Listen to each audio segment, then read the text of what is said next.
And here we go. We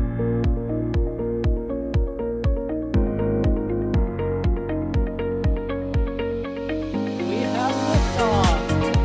Propulsion continues to be nominal. R68 chamber pressure looks good. Traveling up. Roger, roll, Atlantis. Water towers fly! Yes!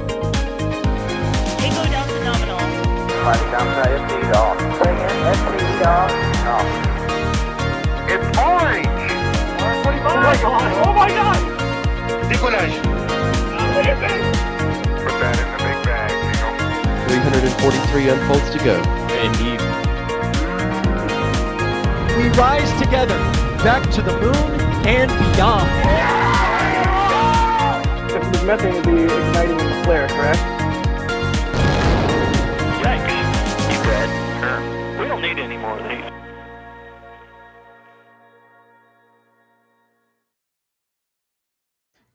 Good evening and welcome to Boca Chica, Texas. We're bringing you live coverage of some exciting booster testing down here at the orbital launch site. You can see some venting starting off from the orbital tank farm. We've seen some things getting frosty, which indicates that some kind of propellant loading is about to get underway here at the orbital launch site. You can see Booster 9 there in the background. That'll be the star of tonight's show. Should things go well, the road is closed already, so the stage is set for tonight. So either way, kick back and relax. And it's going to be an exciting end to the day here down in Starbase, Texas. I'm Ian Atkinson. I'm going to be your host for this part of the webcast tonight. I'm joined by two very talented people and two very smart people. First off, we have Adrian Bile. Adrian, how are we doing tonight? We are doing absolutely fantastic. I am looking forward to what we will see today, because we'll hit it later, but there's quite a bit of unknowns for today. But we'll, of course, get into speculation of what might today be. So looking forward to the next hours or so. Absolutely, as am I. And of course, we also have Alex here, another Starship expert. How are we doing, Alex? I'm doing great. I'm looking forward to that second smart people here. Where is he? It's me. It's me. I'm extraordinarily humble as well. But anyway, so we're here covering what may be some engine testing here on Booster 9. And actually, we have some questions coming in here in chat. So first off, from KX here, I'm going to toss this right to you, Adrian. Let's hop right in. Since there's no overpressure notice that we're aware of being given out to Boca Chica residents, why do we think there's engine testing happening on Booster 9 tonight? Some kind of engine testing. Yeah, so we are very, very likely seeing engine testing today. We are, however, not really we are not expecting a static fire, of course, because as you said before, no overpressure notice. So what we expect, and that's a very likely thing here, is that we will see some spin prime testing. The reason why we think this is engine testing and probably going in that direction, at this point we have both sides of the tank farm very active. We will see, at least we saw some activity earlier from log side. We see activity from the methane side, where already the subcoolers are freezing. So this is probably be some level of load here that will happen. And then we will see probably a spin prime test. That's the expectation. Again, we have not heard any confirmation. We just know they're doing testing. This is just an educated speculation based on what we have seen so far and the regulatory things we have in place for today. Very interesting. Thank you for the answer there, Adrian. So yeah, it looks like maybe some engine testing tonight. As you were saying, the tank farm seems like it's spooling up a bit. Is that correct? Starting to get a little frosty here and there? Yeah, and you can see there, so this is the orbital tank farm here at Starbase. And sort of the left side, you can see those, I will say it kind of looks like brown things on the sides of each of these. So you see on the center left, those big white vertical tanks. Those are the ground tanks for storing they store liquid oxygen, liquid nitrogen, and water. And then on each side, you can see on the left, there's like some little structures on the left below there, and then similar structures like that on the right-hand side of those tanks. Those are the subcoolers. And so the ones on the left, they are for the liquid oxygen side, and then the ones on the right, they are for the liquid methane. And so what those do is they allow the tank farm to load liquid methane and liquid oxygen onto the vehicle at instead basically at boiling point. With each of the fluids at boiling point, they can lower that temperature down from that boiling point. So it's actually cooler and more denser than otherwise. So you can pack more of it onto the tanks. And so right now what we're seeing is this tank farm is in chill down operations where they are already cooling down all of the lines on the tank farm, and they are also loading liquid nitrogen on all of the subcoolers at the tank farm. We can see there that newly installed hot staging ring on Booster 9, which is a new addition for this round of testing this time around, because that's how it's gonna fly.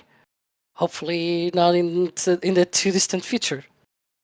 Very cool. And yeah, that's a big addition to, or kind of a big change to the entire Starship system, because up until now, Alex, they were kind of focusing on a different kind of stage separation, basically flinging the ship off, for lack of a better term.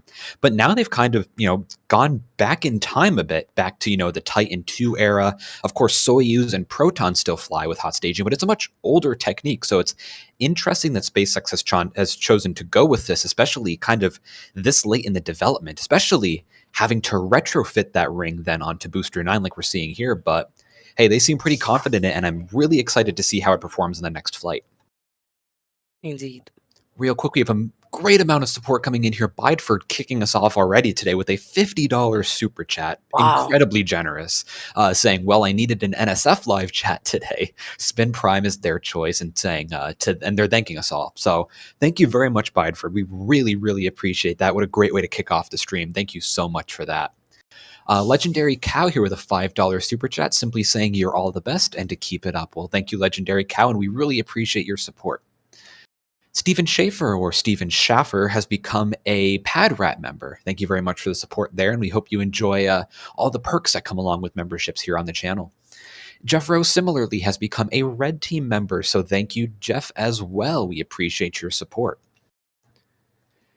Now, we discussed a little bit about some refurbishments and some modifications that SpaceX did to Booster 9, specifically the hot stage ring we looked at earlier. But Alex or Adrian, do we know if they replaced any engines on the booster back when it was in the, back in the high bay, or have there been any engine replacements at all on Booster 9 so far to our knowledge? When it was back in the Mega Bay, we have not seen, to my knowledge, indication that there was engine replacement. The problem is they have hidden the Raptors below these blankets, so we couldn't compare the serial numbers. So we are a bit blind flying here, but based on what we have known so far, I do not think we have any knowledge about any engine replacements on this one. Gotcha, thank you. Let's see, question here from Julius. I'm going to toss this to you, Alex. Do you think it's all right to conduct a spin prime test, even if there's still a work platform, or I guess work equipment near the orbital launch mount? Is that really at risk here from a normal spin prime? Yeah, for a spin prime, it's not really that big of a deal. You wouldn't see, for example, the work platform. The work platform has been removed, but we see that lift there near the OLM. So that's sort of why. Just when there's no overpressure notice, we usually get reminded that, well, there was this one time where they did a static fire and the overpressure notice came verbally 10 minutes before the test, right? And true, it happened once, but it never happened again. And even before that, it also didn't happen as well. So it was just, it seemed to be one-time thing. And I guess in favor of there's not going to be a static fire is also that lift there at the orbital launch mount. It's not exactly next to it. The perspective is a little bit odd. If you see some of the other views, you can see it's a little bit farther away, but still is within the vicinity of the orbital launch mount. So yeah, it's very safe to say they're not going to fire the engines in that with equipment that close. But for a spin prime, it's okay as long as everything goes well. Knock on wood that nothing happens, like for Booster 7, for example, that first spin prime test that they did. Hopefully it all goes well as well here. Yeah, hope we don't ever see a repeat there of what Booster 7 did during the infamous 33 engine spin prime. And it also, I guess one could say that it could also be some sort of cryo test. Booster 9's first test after it came back to the launch mount a while ago, was a load of old propellants and everything. But they have already done that, and it doesn't seem like the issues with the static fire were related with that. My guess is that since they have come back after that sort of shorter than planned static fire, all of this testing that they're going to do now is more concentrated on the engines, and hence why it is very much likely to be a spin prime test. I mean, we have also some indication on what might have gone wrong, right, on the last test, because we saw a ton of Raptor QD tests, like these, like we heard of them. We didn't see them, we heard them. But it seems like this whole Raptor QD system might have been related to what went wrong in the spin prime. I have to say here that I think Trevor at one stream and also Alex put it eloquently, because correct me if I'm wrong, Alex, but we know that the abort criteria for at least the launch was if more than 3 engines aboard, the whole fire is aboard, right? Yeah, and it seems like at least it will make sense for the test to also be like the launch, where you mimic the same criteria of if more than 3 engines shut down, then you get an abort of the test as well. Because it will make sense not only from a software standpoint, but also from a test standpoint to mimic literally down to anomalies what the software will react to those, like what it will do. Well, it will shut down the rest of the engines. That's a really good thing to have, that your software can identify when things go wrong and save the vehicle. Because at the end of the day, we don't want things to go wrong, right? But if they do, we want the vehicle to be able to recognize those and be able to save the whole thing and not create much worse situations, right? And so we saw those tests in the past couple of weeks. There's been actually quite a lot of them, let's be honest. And it's like, it's probably not the smoking gun, but it's sort of like the smell of the powder. It's probably not the whole thing, but yeah, it's sort of like a remnant of the remnant kind of thing, where you're like, maybe this is what failed, right? Yeah. Yeah, I mean, they never tested these so much before. Like, we saw tests of them. We saw, like, they are rare. And suddenly we saw, like, multiple a day sometimes. Yeah, they've definitely been doing a lot of testing on that system. They probably put some fixes in place, some improvements and upgrades along the line there. And I guess, because that's the spin up system, if there is a spin prime done today, if they do a 33 engine spin prime, or maybe, the outer 20 engine spin prime, I guess that's kind of the last qualification of any fixes on that system. So this might be capping off any work that they did do on the spin up system over the past few weeks. Absolutely. And it makes sense that they go into that before a potential repeat of the static fire, because you don't want to go into that repeat of the static fire and now have another shutdown or something, like, right? It makes sense to at least, let's try the spin prime first, maybe, and then we'll see the static fire. It's wise, in my opinion, at least, to do that way. Gotcha. And the Hoff here is asking, if there is a spin prime done today, would that be the second spin prime test on this booster? Adrian, would that be right?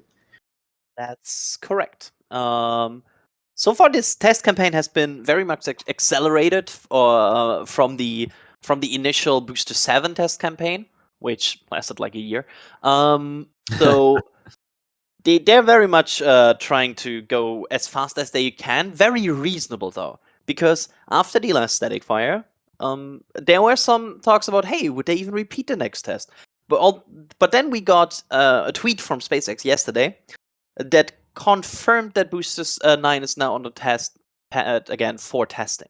So that was really the moment we knew, okay, they're not just skipping this with probably a very informative and very interesting static fire for them, but not a full complete success, because that's always a distinction we have to make.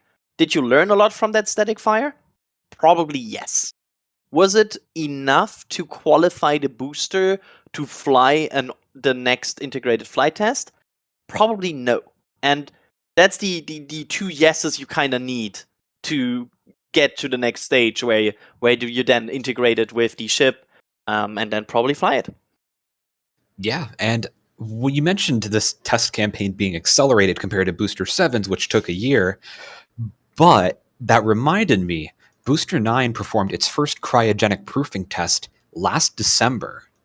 Back when Booster 7 was still on the orbital launch mount, Booster 9, which at that point was just recently stacked, was taken out to the cryo test station there at the launch site and given a cryogenic proof test. So Booster 9's actually been in a test campaign in some sort for about 8-9 months now. Of course, there was the multi-month stand down before and just after the first integrated flight test, but still Booster 9 has gone through quite a bit of testing already. So something I thought up that I think about every now and then. It's funny how long Booster 9's actually been around here.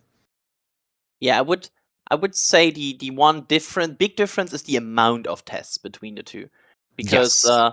Booster 9 so far has performed, of course, the cryogenic proof test in December, then another cryogenic proof test in December, then another cryogenic proof test in July, a spin prime, a static fire, and now probably a spin prime again.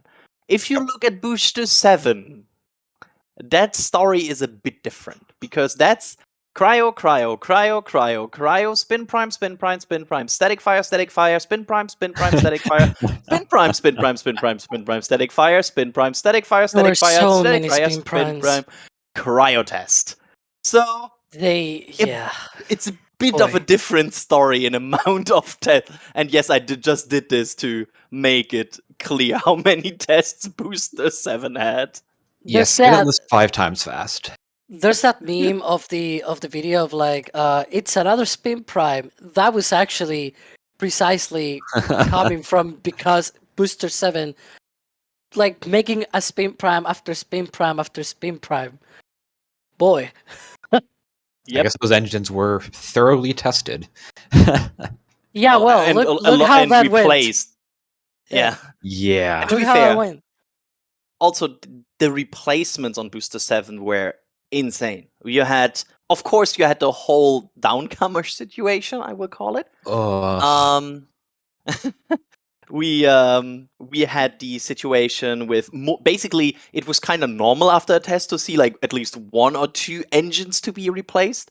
That was just a common sight. We had the hydraulic units, which got worked on basically every few weeks. Yeah, it was a very funky booster to word it like that. Also, I see that in the back channel there's now a remix demanded of my Booster 7 test campaign. Yeah, we Don't need worry, a wrap of that. We'll get Patrick on that right away. Anyway, moving right along, I'd like to thank some more support that's come in actually over the past few minutes. So Coco Cats has gifted 5 Red Team memberships. Charles has gifted 5 Red Team memberships. Anonymous has gifted 5 Red Team memberships. And Tom Dalton has gifted 5 Red Team memberships. That is, if my math is correct, 20 gifted Red Team memberships from everyone there. So thank you very much to all 4 of you for your support there. And to everyone who got a gifted Red Team membership, enjoy it. We hope you enjoy all the perks that come along with the memberships. Stefan Baptist here has become a Capcom member. Enjoy access to our Discord server. There's a lot of great chaos that happens in there, especially in the gaming channel, as well as the brand new food channel, which was created through a mutiny, basically, of Jack on stream. Absolutely. And I would have it no other way. Yeah, it was 100% just Jack performing a live mutiny. In this stream, we love Jack. Stefan also here gifting a bit of an echo there. But gifting €2, saying back to Capcom, baby. So thank you very much for that. I believe, am I hearing an echo? There we go. I think it's our own end. Yeah, I'm not sure. That was a strange echo there. There we go. Hey, let's go on. I think it's been fixed now. Yeah, I think we got it all under control. So thank you, Stefan, for both the super chat there as well as the Capcom membership. Rankley here has gifted 1 Red Team membership, so thank you very much for that. Chris Bray here with a $20 super chat saying, one thing to consider is one of the first tests needed is the reconnection of the line to the ship for leaks. And as you might well do a spin prime test to empty the ship. I think they're discussing a booster quick disconnect, kind of reconnecting the quick disconnect. Is that what you guys think is happening? I feel like that tests like that have happened, but I don't think on Booster 9. Anyone here, any thoughts on that? I haven't Adrian, seen that Alex? on this booster at least. I know they did it even for Booster 4. They did it. They did the test where they filled a little bit of liquid oxygen on the tank, and then they pulled out the quick disconnect and then reconnected it again. They did that as well for Booster 7, but I haven't seen it on Booster 9. Maybe they do it, or maybe it's already all good and fancy. I don't know. What do you think, Adrian? Yeah, I mean, I wouldn't. I'm not. I do not think so. I don't think they will do that. On the question, that's my take on this. I think really, I wonder even that's an interesting other topic that is related to this. I wonder if they even would do, for example, a wet dress rehearsal with the full stack. Like we always assumed it would happen. Yeah. But is it happening? I mean, it's probably going yeah. to be a hot minute before Ship 25 gets stacked on top of Booster 9, so that's probably a good while down the road. I wonder if at some point they're gonna stop doing those tests, because it's like at one point you gotta be like, okay, yeah, my QDs work all good and fine, and I don't need to test this again. Gotcha. But thank you, Chris Bray. We appreciate that support as always. Chris W, a regular in the stream. I think they're actually a chat mod, if I remember correctly. But they're gifting 1 Red Team membership. So thank you very much, Chris. We appreciate that. And I'd rather be flying an X-Wing. I love that username. Has become a Capcom member. So have fun in our members-only Discord. We hope you get some fun out of that. I'm going to toss this question over to you, Alex, because Ship 30 here has said Booster 15 is getting its header tank removed. Do you think that means that it's getting skipped? Any thoughts on that, Alex? Well, my thoughts is it's probably not being skipped, and they just basically took the booster header tank off, and that part is just going to be used for whatever else, and they're going to make a new booster aft section. Because a similar thing they did with Booster 11's forward dome section. They took the sort of the original one and they made it into a test article for the hot staging ring. We've seen it that at Massey's, but the actual Booster 11 has its own, like it's at the Rocket Garden right now, and with its own forward dome and everything, it basically got a new one. We've seen that a lot as well with like ships. Sometimes they skip one, like one of the parts is instead of like for its own ship, it's maybe for a future ship, and it just gets moved down the line or something. Yeah. Gotcha. And I'm seeing a lot of venting there in the bottom right corner of the screen here, coming from around the liquid oxygen side section. Alex, is that any indicator of getting further along in the countdown? I guess I get past that question to you too, Adrian. What exactly does that mean, or is that kind of routine venting that we discussed earlier?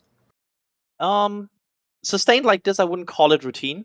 It's the it's more how the ground lines to the pad are keep getting frozen. It's part of the chill down. It's not yet like propellant loading or anything, but basically as we move closer to propellant loading, venting will also get closer to the pad. Usually, it's more of a finger line of a finger aim of saying that, but that's what's happening there. It's the LOX lines to the booster freezing up. Gotcha. Yeah. And right now, sorry, go ahead, Alex. No, I was thinking that probably sort of a quick reminder of what we're sort of in what situation we are in and what we should expect next. Yeah, we were talking about those subcoolers on each side here of the tank farm. We see those subcoolers on the right. Those are, you can actually see the frost on them. The ones on the left, apart from being right now in the shadow, poor tank farm is basically hiding them. But they are also painted already white, so you cannot see the actual frost on them. But you can see when they are active, once they are filled with liquid nitrogen, then they are very active. You can see venting from them and things like that.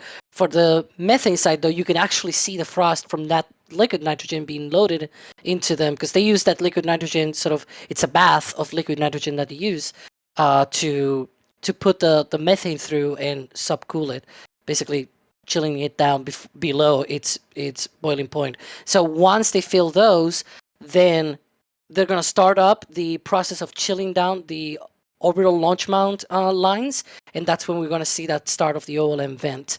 And that's going to be a really exciting time, because we know we're probably about an hour or so from propellant load onto the vehicle. And by the way, if you look at those subcoolers on the right, if you have been around a lot of times before, and you've been like a very expert tank watcher, I guess, you might see an extra subcooler that was not there in prior tests. That is because it's a new subcooler that is part of the upgrades that they're doing for future launches. We don't think it's going to be a thing for this next launch, because it's very close to us right now, and this takes a long time to prepare and everything. But it's probably going to come for the third, fourth launch, maybe. That's going to be interesting. And so that one is not going to get frosty, that third one. So that third subcooler that you're discussing, what would that do to help the Starship launch countdown? Would that just be for theoretically higher speed propellant loading? Would that be for higher capacity in the tank farm? What do you think that would be used for? Yeah, so we know that they are missing subcoolers when they installed these. Like the current tank farm is sort of like at half capacity for the subcoolers. They need 4 on the liquefaction side and 2 on the methane side, so a total of 6. They have already installed one of those, one of the missing ones on the methane side. They need another one to complete the whole methane side, and then on the liquefaction side as well, they need more. They need another 4 more, and they have a space for a few more pumps as well for each side, for the liquefaction and for the methane side. And hopefully that means that for later flights, the countdown, the propellant load sequence is shorter. The propellants are colder as well, because they can load more cold propellants in a shorter amount of time, so they don't heat up or anything like that. Right? Sorry to And interrupt, so, Alex, but yeah. looks like we have a lot of condensation here coming along the propellant transfer lines. Is that correct, leading up to the pad? That's actually coming from the bunker right now. That is the okay. Yeah. False That's alarm. part My of the bad, guys. chill down. Yeah. Right. The pipes are underground. So if we see any pipes venting on this view, it will only be from the orbital launch mount, which we'll see because it is not covered. One of them is not insulated, so we'll see one of them being covered in frost once that happens. Gotcha. So this is just like a routine operation from the bunker as they chill down the tank farm, right? Mm-hmm. Yeah. So I was saying, once they do that upgrade on the orbital tank farm, we'll see those shorter timelines for propellant load, and hopefully more performance for Starship, because that means they can pack a little bit more propellant onto the rocket. Yep, and also quicker propellant loading, like something they've been doing with Falcon 9 over the years. You know, speeding up propellant loading little bits here and there. That's also just very nice to have from a schedule countdown and a schedule flow perspective.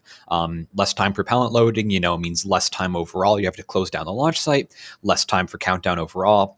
But also, like you said, if they load it in faster, you have less chance for boil off, so you get colder propellants overall inside the vehicle, which equals better performance. So it makes sense that they're trying to go ahead and do faster and faster and faster loading on board Starship. Going on to another question here. Let's see what we got. Paul F. here. So we're discussing the hot staging ring a few minutes ago. And it was a whole new assembly that they put on top of the booster. But Adrian, when they installed that hot staging ring, and now that they're going ahead with hot staging, did that mean that they had to reinforce the upper dome or the forward dome of Super Heavy as well? Or how did they mitigate that? They did it by installing another dome.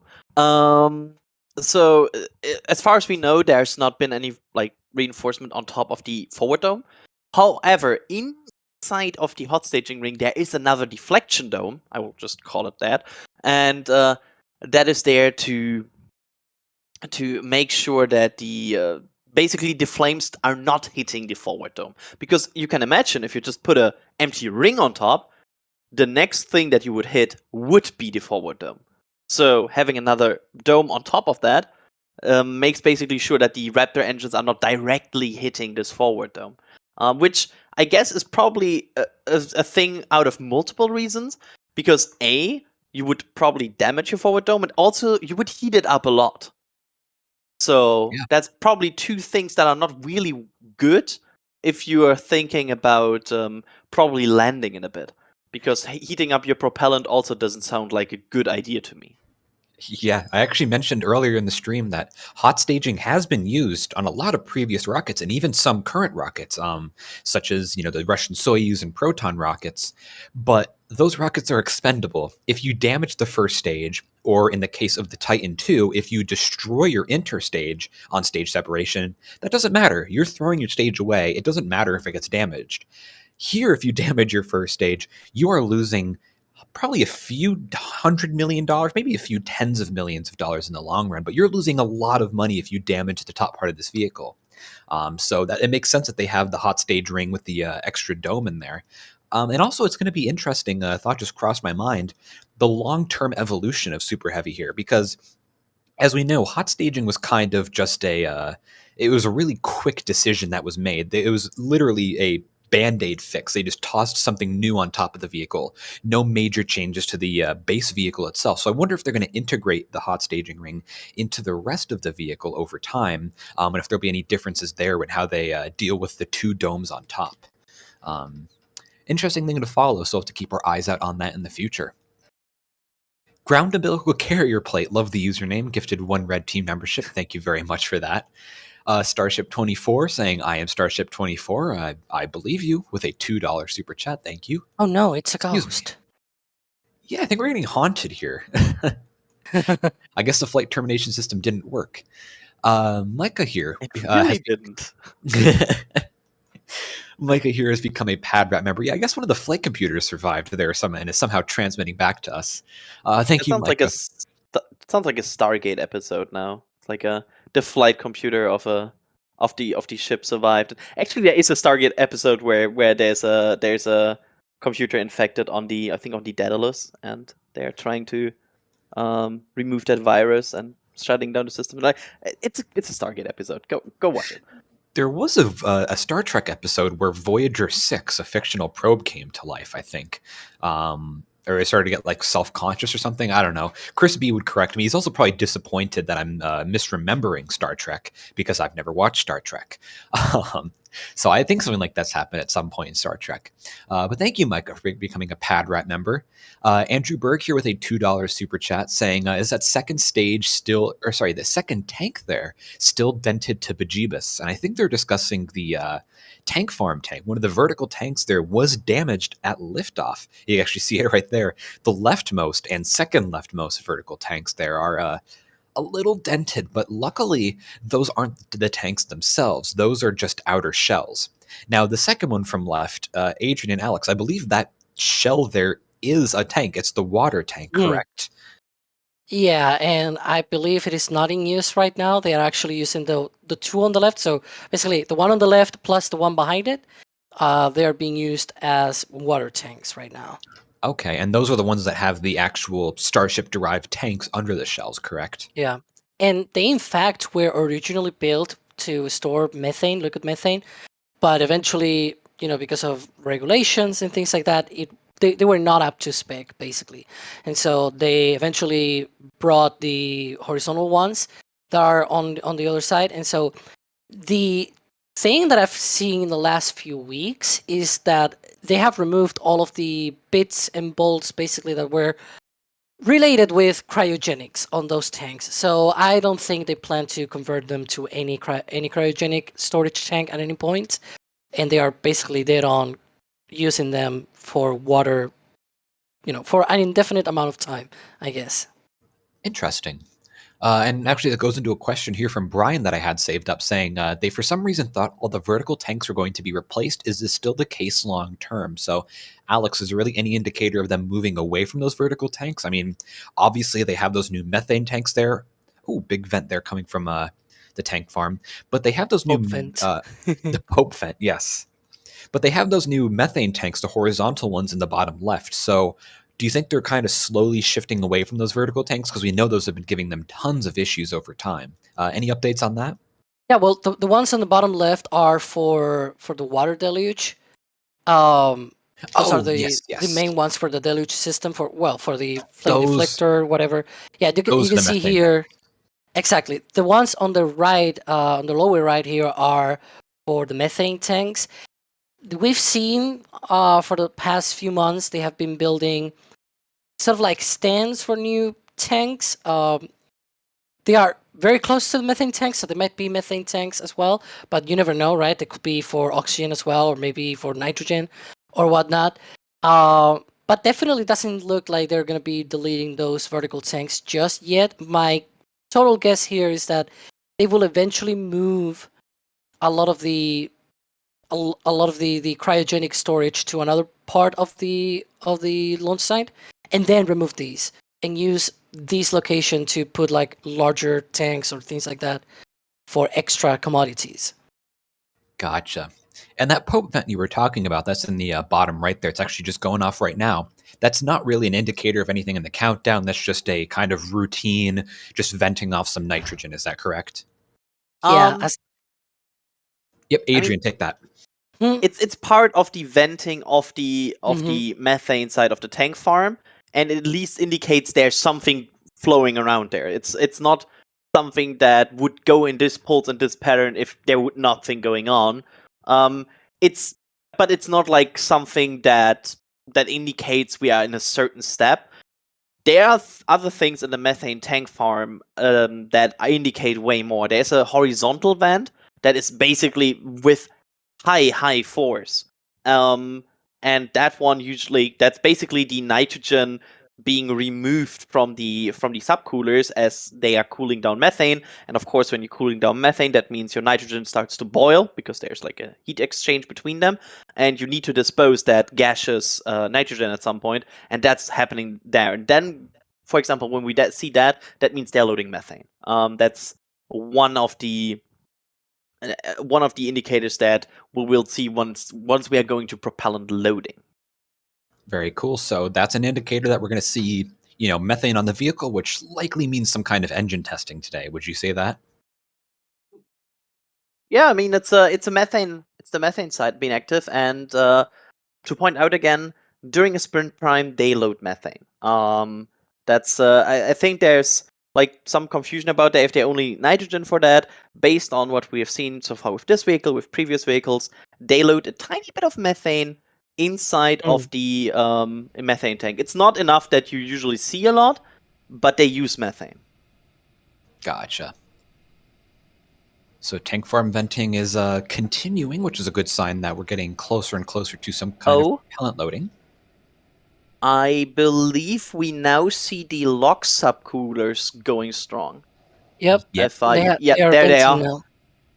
So we have now started the active process of where the lock subcoolers are being filled with nitrogen, and will start to at some point subcool liquid oxygen. So that's another good step here. Yeah.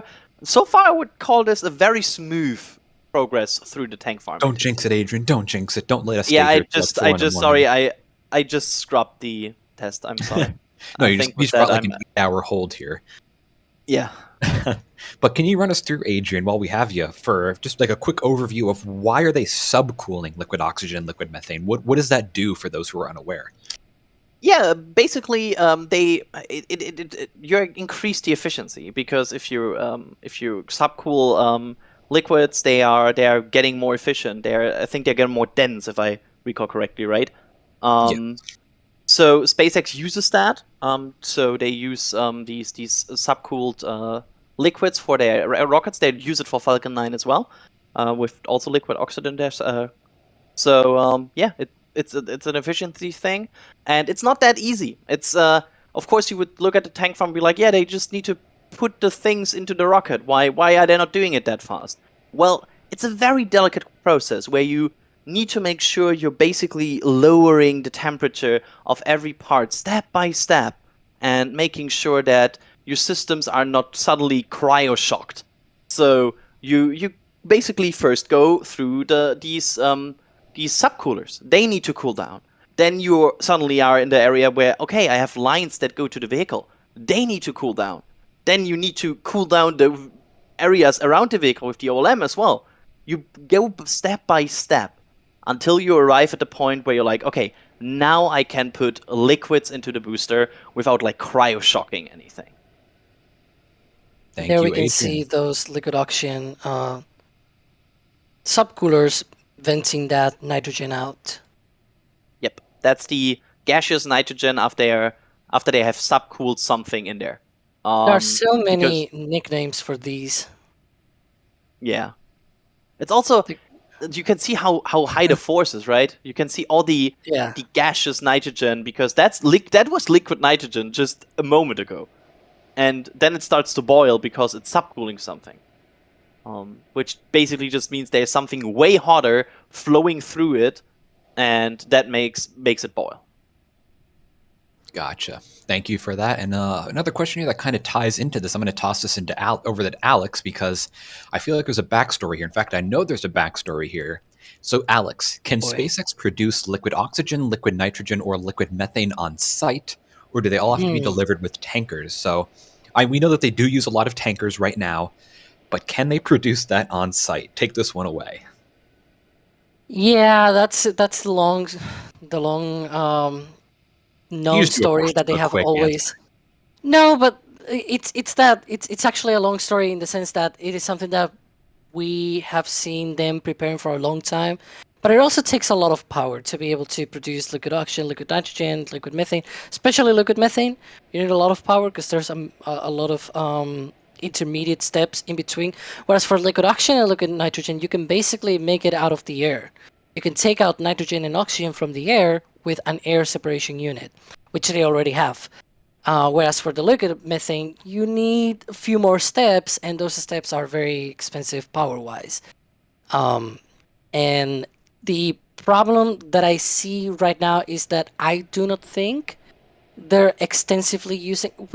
We see sometimes some little activity from that place, from the propellant production site that we usually call it, because it's still, it's still fitted for that purpose. The problem is precisely that it is sometimes just not very active at all. And so, yeah, right now it's probably a matter of time until they actually have the permits and power to be able to use it. But until then, it's going to be a long time. And for methane, it's going to be way longer, again, because of the power needs to be able to produce methane. Gotcha. Thank you very much for that, Alex. We've had some support come in over the past few minutes while we've been discussing this here.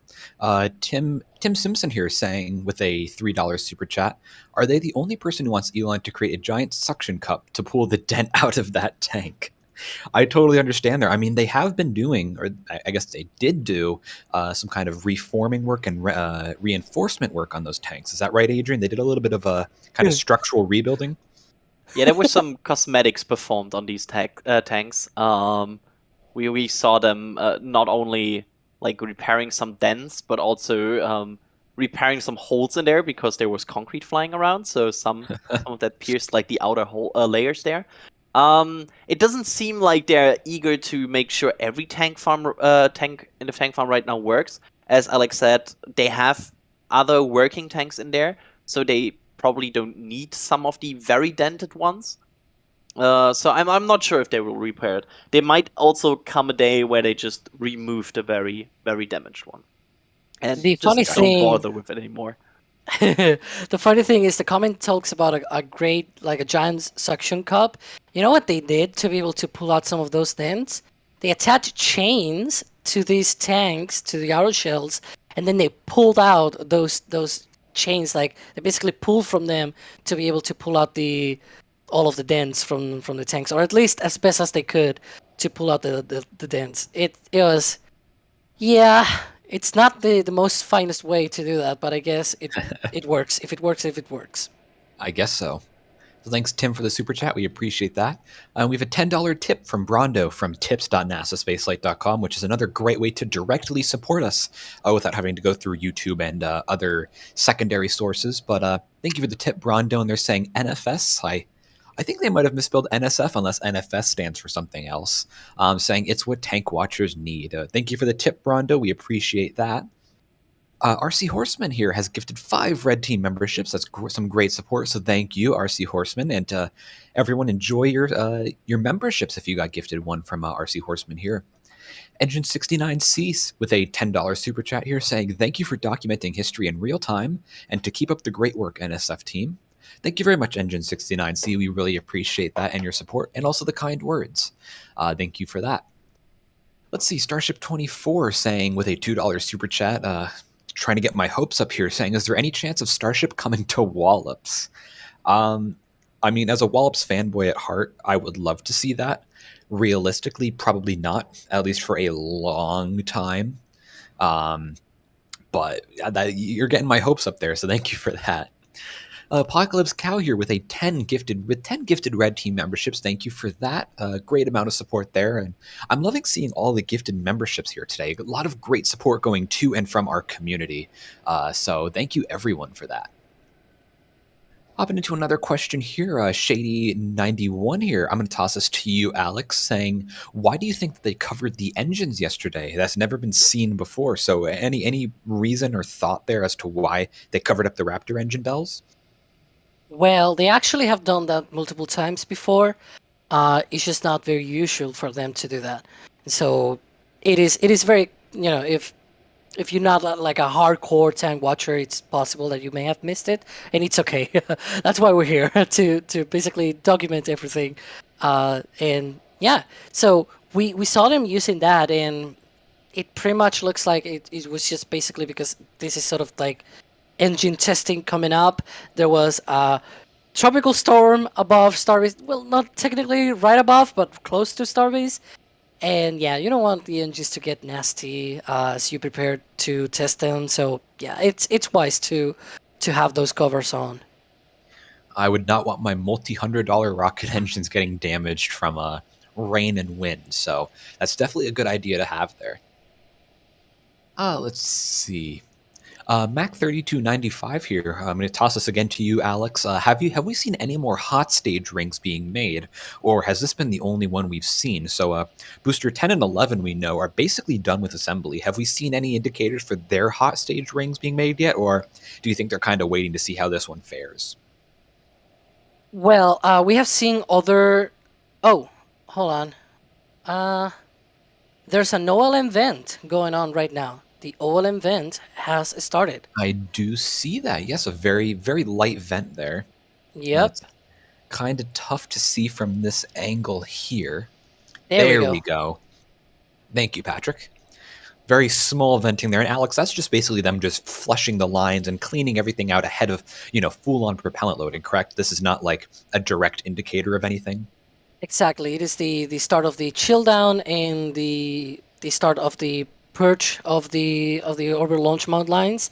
And so we're gonna see that OLM vent right now. It's very, very soft, very tiny, but it's gonna grow and grow and grow, and near the end, towards like the last 5-10 minutes, it's gonna be into the what we call the waterfall mode, as we tend to call it, which is basically, it looks like it is falling all to the ground like a huge waterfall. And as soon as that happens, we are within 5 to 10 minutes of it going out, and then once it goes out, that's the start of the liquid oxygen load onto the booster. Another indicator that they're going to be loading propellants at that time will be from the liquid methane subcoolers. There's going to be like some sort of sideways vent coming from them at really high pressure. That is when they start flowing that liquid methane through the lines up to the orbital launch mount and into the booster. So we're going to see those two indicators around that time, indicating that propellant load has begun. But right now we are in that pre-chill, that chill down of the orbital launch mount lines. So yeah, we're probably around maybe 1 hour at most for that propellant load to start. Awesome, and the vent is getting bigger and bigger there. I'm seeing. So that's I guess a sign that things are getting further and further with the flushing of the lines. So right now, how far out do you think we are from propellant loading? An hour. About about an an hour, hour. maybe less. It depends. Yeah, Sometimes it's 45 minutes, thereabouts. There are some times where if they have done, for example, a recycle, the OLM vent is actually shorter because the lines are already purged and they have been chilled down prior. So it's a very quick OLM vent, maybe 20 minutes. But for the first test of the day, it's usually 45, 1 hour. It kind of depends. Gotcha. And a ton of condensation there coming from the right on the liquid oxygen side. Definitely those subcoolers really kicking into high gear right now ahead of propellant loading starting. Yeah, I mean, this is right now they need this because probably what we see coming out of the OLM is being subcooled in these subcoolers. So, of course, with that being ejected there and leaving that, you need to constantly pump the liquid or the very cold gas at this point through the lines. And with that, you have a lot of you have a lot of venting from there because, again, the nitrogen starts to boil. So it's basically the venting increases because they are right now using more liquids. Gotcha. And Alex, you want to tackle that question real quick? That we unfortunately kind of pushed that aside a little bit there because we started seeing the vent. Yeah, and it's normal because we saw the vent, so I jumped to say, hey, there's the OLM vent. But yeah, Absolutely. We've seen development hot stage rings as they have been building them up and and getting to the actual proper design, proper build of the hot staging. We haven't seen complete hot staging rings yet, but I do think that they're probably making new ones at the either Star Factory or the only building right now that is left from the old production side is 10-3 because they turned down 10-2 and 10-1 has been basically vacated and they are already demolishing it. The mid bay is also being turned down as well. So yeah, right now it's the Star Factory and 10-3. I'm pretty sure it's already in the Star Factory and not the 10-3. All right. And kind of, you were mentioning the changes to the production site there. This kind of goes into another question here from Texas Boy. They're asking, will Starbase continue to be the main launch and development site for Starship, or will everything eventually be moved to Florida? So, Alex, you were saying that they're doing a lot of major changes to the production site. Is that for kind of a big future upturn in launches, or is that kind of to develop and figure out how to actually produce Starships before, really kicking things into gear in Florida? Any thoughts on that? Any information? Yeah, one of the running theories that we have had for a few months, maybe probably since the start of the year, is that probably this extension of the production site at Starbase, it is because they're gonna also produce the first few vehicles for Florida, maybe for like the first year or so of launches from Florida. So we're gonna see probably them going to Florida. My bet is that at least, or my hope, I guess, is that it's probably going to be next year, towards the end of next year, when they start Starship activities, like launch activities from Florida. Let's, cross our fingers, cross our legs, knock on wood, whatever you want to do, right? That provides good luck. But I do hope that at least we see some of that towards the end of next year. And initially, they're probably going to be using the VAB. There's sort of this rumor going around that they have the high bay one, I think it is, at the VAV, and that's probably going to be a good place where they can prepare the boosters and ships for flight. Already completed boosters and ships produced at Starbase going out there to KSC and being prepared inside of the VAV, and then eventually they can produce their own boosters and ships on site once Cadence has ramped up and they have a pool of people already there to do that. That's sort of our theory. Gotcha. That makes sense. Thank you there, Alex. While we have a moment here, while we're waiting for propellant loading, we have a picture-in-picture shot here of Rocket Lab ready to launch their Electron launch vehicle from down in New Zealand. This is one of their this is their small sat launch vehicle, so it's kind of it's not even to scale here with Starship. It's probably a lot smaller in comparison. But anyway, Rocket Lab's going to be launching some small payloads here into low Earth orbit. Alex or Adrian, do either of you have a little bit of information here on this launch, or this is kind of a last-minute decision we chose here to do? Yeah, it's the Wheel of the Nightlife mission, and what is besides the payload, what is really cool about this, and Rocket Lab just recently confirmed this. This is the first time they are launching with a pre-flown Rutherford engine, which I think is really cool in terms of them trying to get to reusability. So this booster features one already used Rutherford engine. So that's, I think, kind of amazing. And also the payload they're carrying here is the Arcadia Mission 1, which is basically an imaging satellite which will be used for Earth observation. So that's the mission here, and let's hope it goes well. Awesome, absolutely. Now we're coming up here. I can't really see the countdown quite well here. Should be around, yeah, we're at 60 seconds right now. So coming up here onto the latter parts of the countdown. Yep, and again, I'm looking forward to this. I like that we have two rockets doing very cool things right now at the same time. I don't mind that. Actually cool things. Yeah. Yeah, it's two doing very cool things. They're both chilling a bit, you could say. Coming up on 30 seconds here on the countdown for Rocket Lab's Electron. So again, this is a small sat launch vehicle. It's almost quite to scale here, honestly, from this this perspective.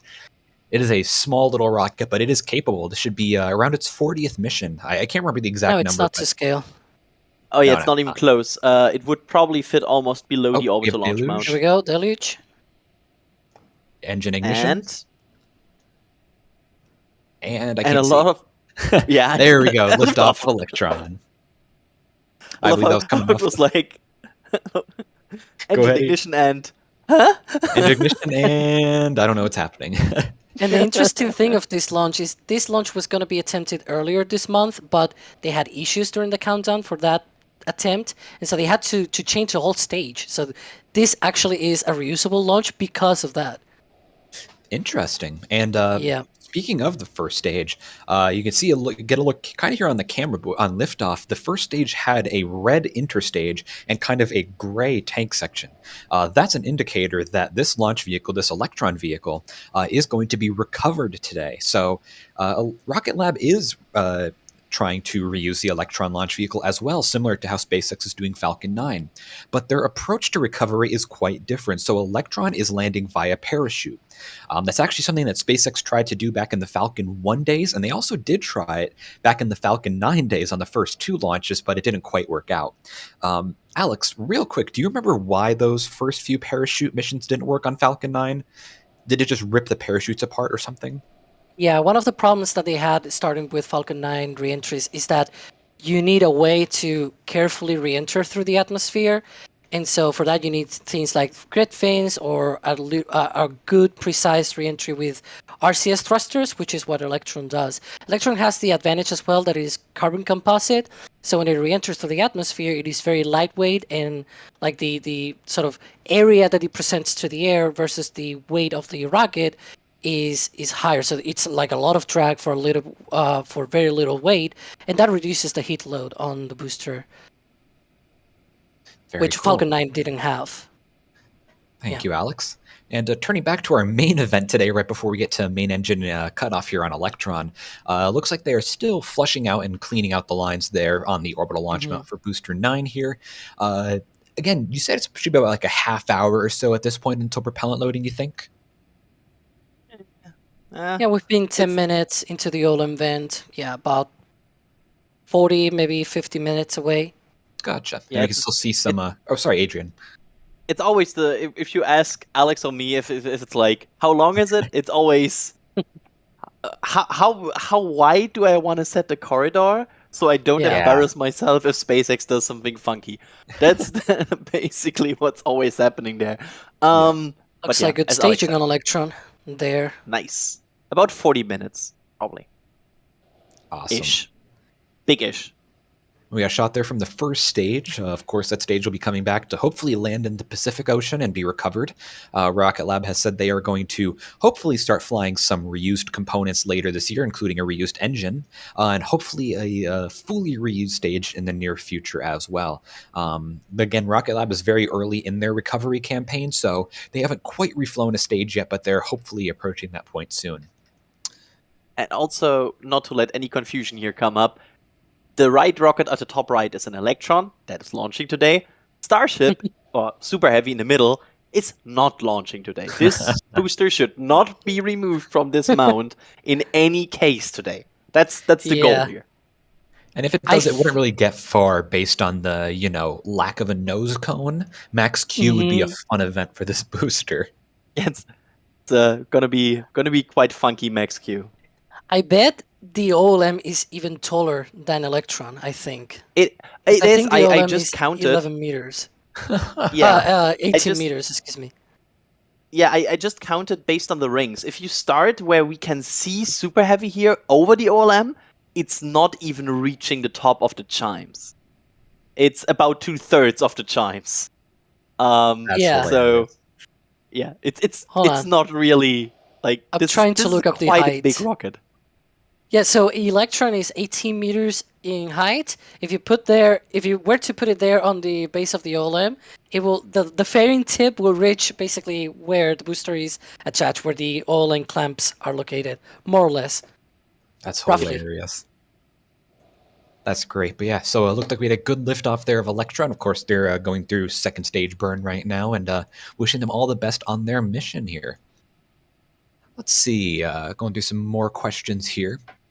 Let's just kind of address a big overall question. Let's do this one for once in the stream. Whitney and John Cook here asking, let's have a poll. When is the launch happening? Really quick, I'm just going to go around the horn here. Adrian, based on what's happening, when are you guessing that we're going to see a launch? Just like a rough timeline. Yeah, first let's set expectation here. We saw recently a move of the pre-marine notice, or like the general marine notice that has been issued. That now has moved, I think, to the 8th of September, right? That's the new, in theory, net date. So it won't probably be before the 8th of September. And yeah, I think at this point, I'm gonna say they will attempt first in the week of the 11th, somewhere in there. That's my guess. I don't think it will. Okay. There will be some delays. It's a rocket. It's Starship. So yeah. I'm starting to see venting from one of the chines there. Oh yeah, I true. can see that. That's interesting. Oh, yeah. Is that probably so? In these chimes, there's like COPVs, right? Yes. The ones looking at the camera that we were on before, those have the COPVs. The ones with the sort of what we call the purge tanks, they are on the other side. The ones closer to the tower, basically. So it could be. Oh, good. I was going to say real quick, you saw on the upper right screen, their Electron popped into existence for a moment. They had their battery hot swap. Now the engines on Electron are powered, of course, by liquid liquid oxygen and RP1, not liquid methane. Wrong rocket. But the pumps are spun by electric motors, so they use batteries there, and they separate those batteries halfway during flight. So the batteries are empty, they're dead weight. Just get rid of them, especially given how heavy batteries can be. So that's just what happened right there, and Electron's continuing into orbit. But anyway, Adrian, what were you saying? I wonder if this is just part of COPV load. If they are right now loading some of these COPVs. Just a theory here. I don't have any like huge evidence to back this up, but it's venting coming from an area where there are COPVs, right? I don't have evidence either, but I have precedence, which is Falcon 9. Falcon 9 loaded its COPVs partially before the propellant load starts, and then they basically top off the COPVs during the countdown. So part of the loading is before, and then part of the loading is after. There we go. Then so it could be the same for Starship. Who knows? Yeah, I feel like that at least reinforces my theory. So COPV, by the way, oh god, I was about to say because somebody asked like what's COPV standing for, but I always forget one letter. So one of you want to Composite help me out? overwrought pressure vessel. I always forget composite. I don't know why. Also, My real brain quick, always makes compressed out of it. I mentioned a few minutes ago that Rocket Lab is working to eventually refly an engine. They actually did just refly an engine, and that engine is coming back from space right now. So one of the 9 Rutherford engines on the first stage of Electron has already flown before. So very major milestone today for Rocket Lab. So major congrats to them on that engine working successfully. Alex, I'm going to toss the question to you as well. When do you think we're going to be seeing a launch? Or for Starship, you mean, For right? Starship, yes, not for Yeah. Electron. That's already happened. Yes. Yeah, my guess for a long while at first was that it was going to be October, November. It is true that they have done things very quickly, so I'm shifting to late September at the earliest. I would agree with you. I'd say late September at the absolute earliest. I'd say early August to mid-August is looking likely right now. And of course, we have confirmation right now that Electron's parachute has deployed. So great news right there. But shifting back to Oops. a little microphone issue right there. Pardon me on that. But shifting back to Starship, I wanted to go through some more support that we've had over the past few minutes as we're getting closer and closer to propellant loading. Again, you can see some venting from the orbital launch mount right now. It looks like your audio might be a little bit wonky right now, I believe. Maybe we can fix that later. But yeah, we're right now in that. Yeah, we're right now in that process of the chill down of the orbital launch mount pipes as well. And yeah, I can grab a few questions here. The only problem is I believe Adrian is also undergoing a little bit of a moment here as well. So don't worry, I can do this. Hello. Oh, there we go. Where He's are we? back. Hello. Yeah, we are on host swap, I guess, because Ian is having a little bit of a problem right now. But yeah, I have a really great question here. If you can join me here at answering it. So it is from Steve Holtz, I guess it is. It concerns the hot staging. Like, what is it in essence? Can you guys explain hot staging for those who don't know? And it is true that it is something very common, but it is not very common in the Western Hemisphere, right? It's more of Russia, India, China, but it is not. Yeah.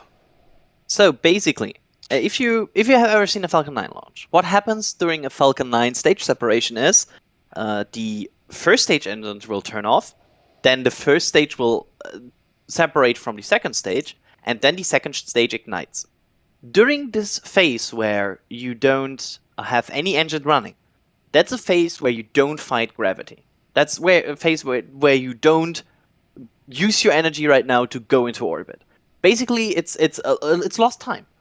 So what hot staging does is that you ignite your second stage engine before the thrust of the first stage engines has completely gone, and before you separate. So you basically try to mitigate this effect or this timing where you lose time fighting gravity. So that's what hot staging in essential does. You know the phrase. It's a way to make it's a way to make your rocket more efficient. But of course, never stop thrusting. Yep. But of course, the counter side is you need to design a mechanism or like a methodic to make sure that you can fire your second stage while it's still attached to the first stage. The usual thing that has happened here in the past, and also is happening here, is that you have an opening in the interstage. So basically, the hot staging ring is nothing else than you have kind of an interstage that is open, that you can the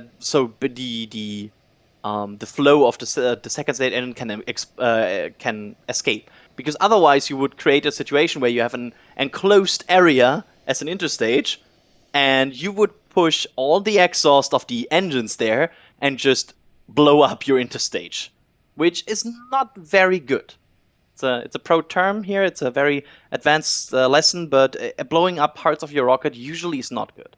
Suboptimal, you might say. Yeah, it's a bit of a yikes.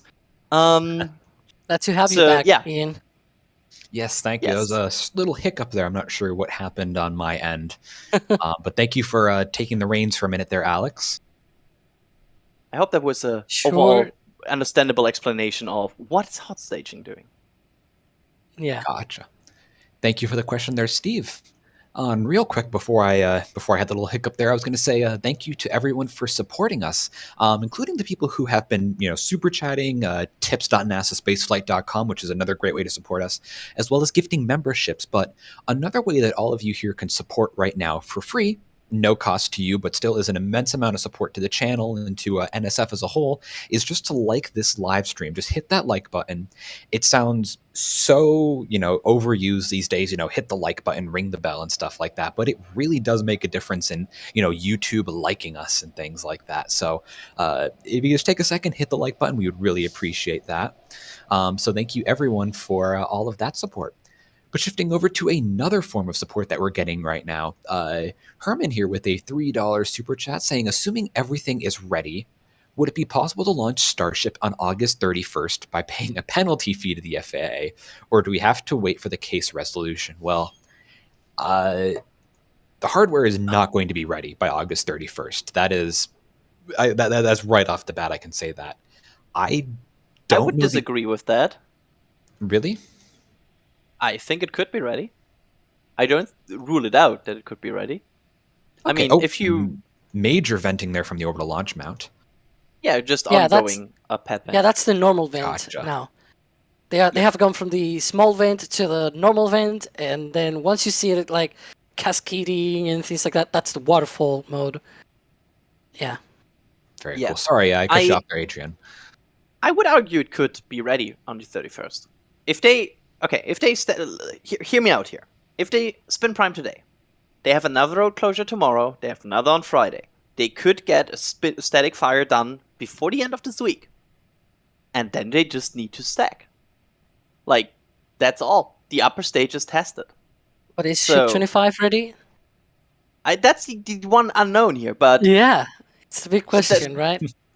But if it's, I wouldn't rule it out that it's ready, and suddenly you create a situation where you stack on Monday, Tuesday, Wednesday, and you're ready.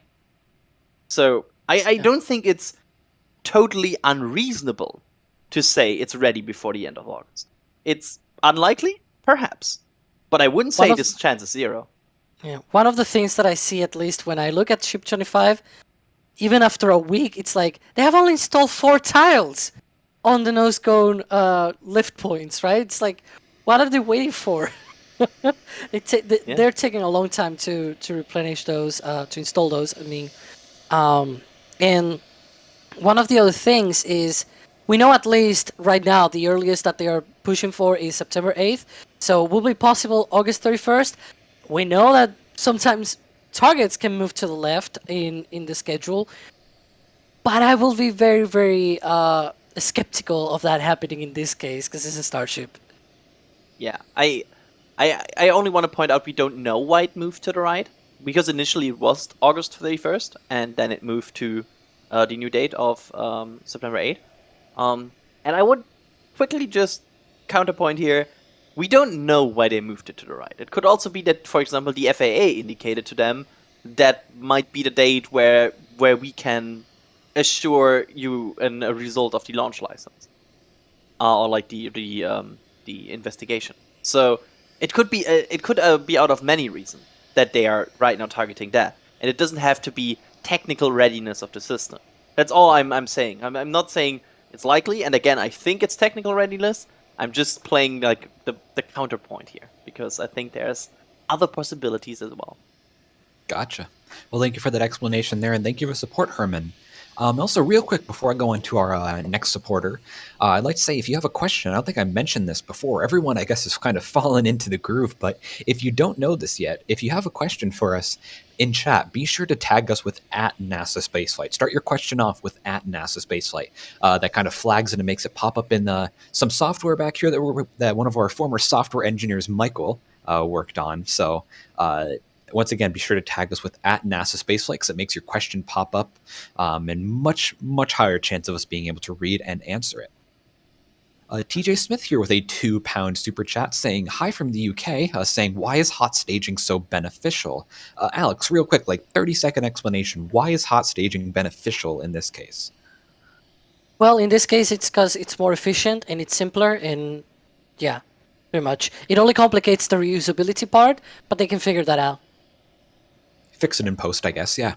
Yeah. It really helps your efficiency because you don't need to shut down your engines, which means less gravity losses, so less, I mean, you get an extra bit of performance. I think Elon said 10 to 15% higher performance to low Earth orbit, which is significant amounts of payloads for a rocket this size, so nice little bit There's of also another boost there. advantage. What is that, It Adrian?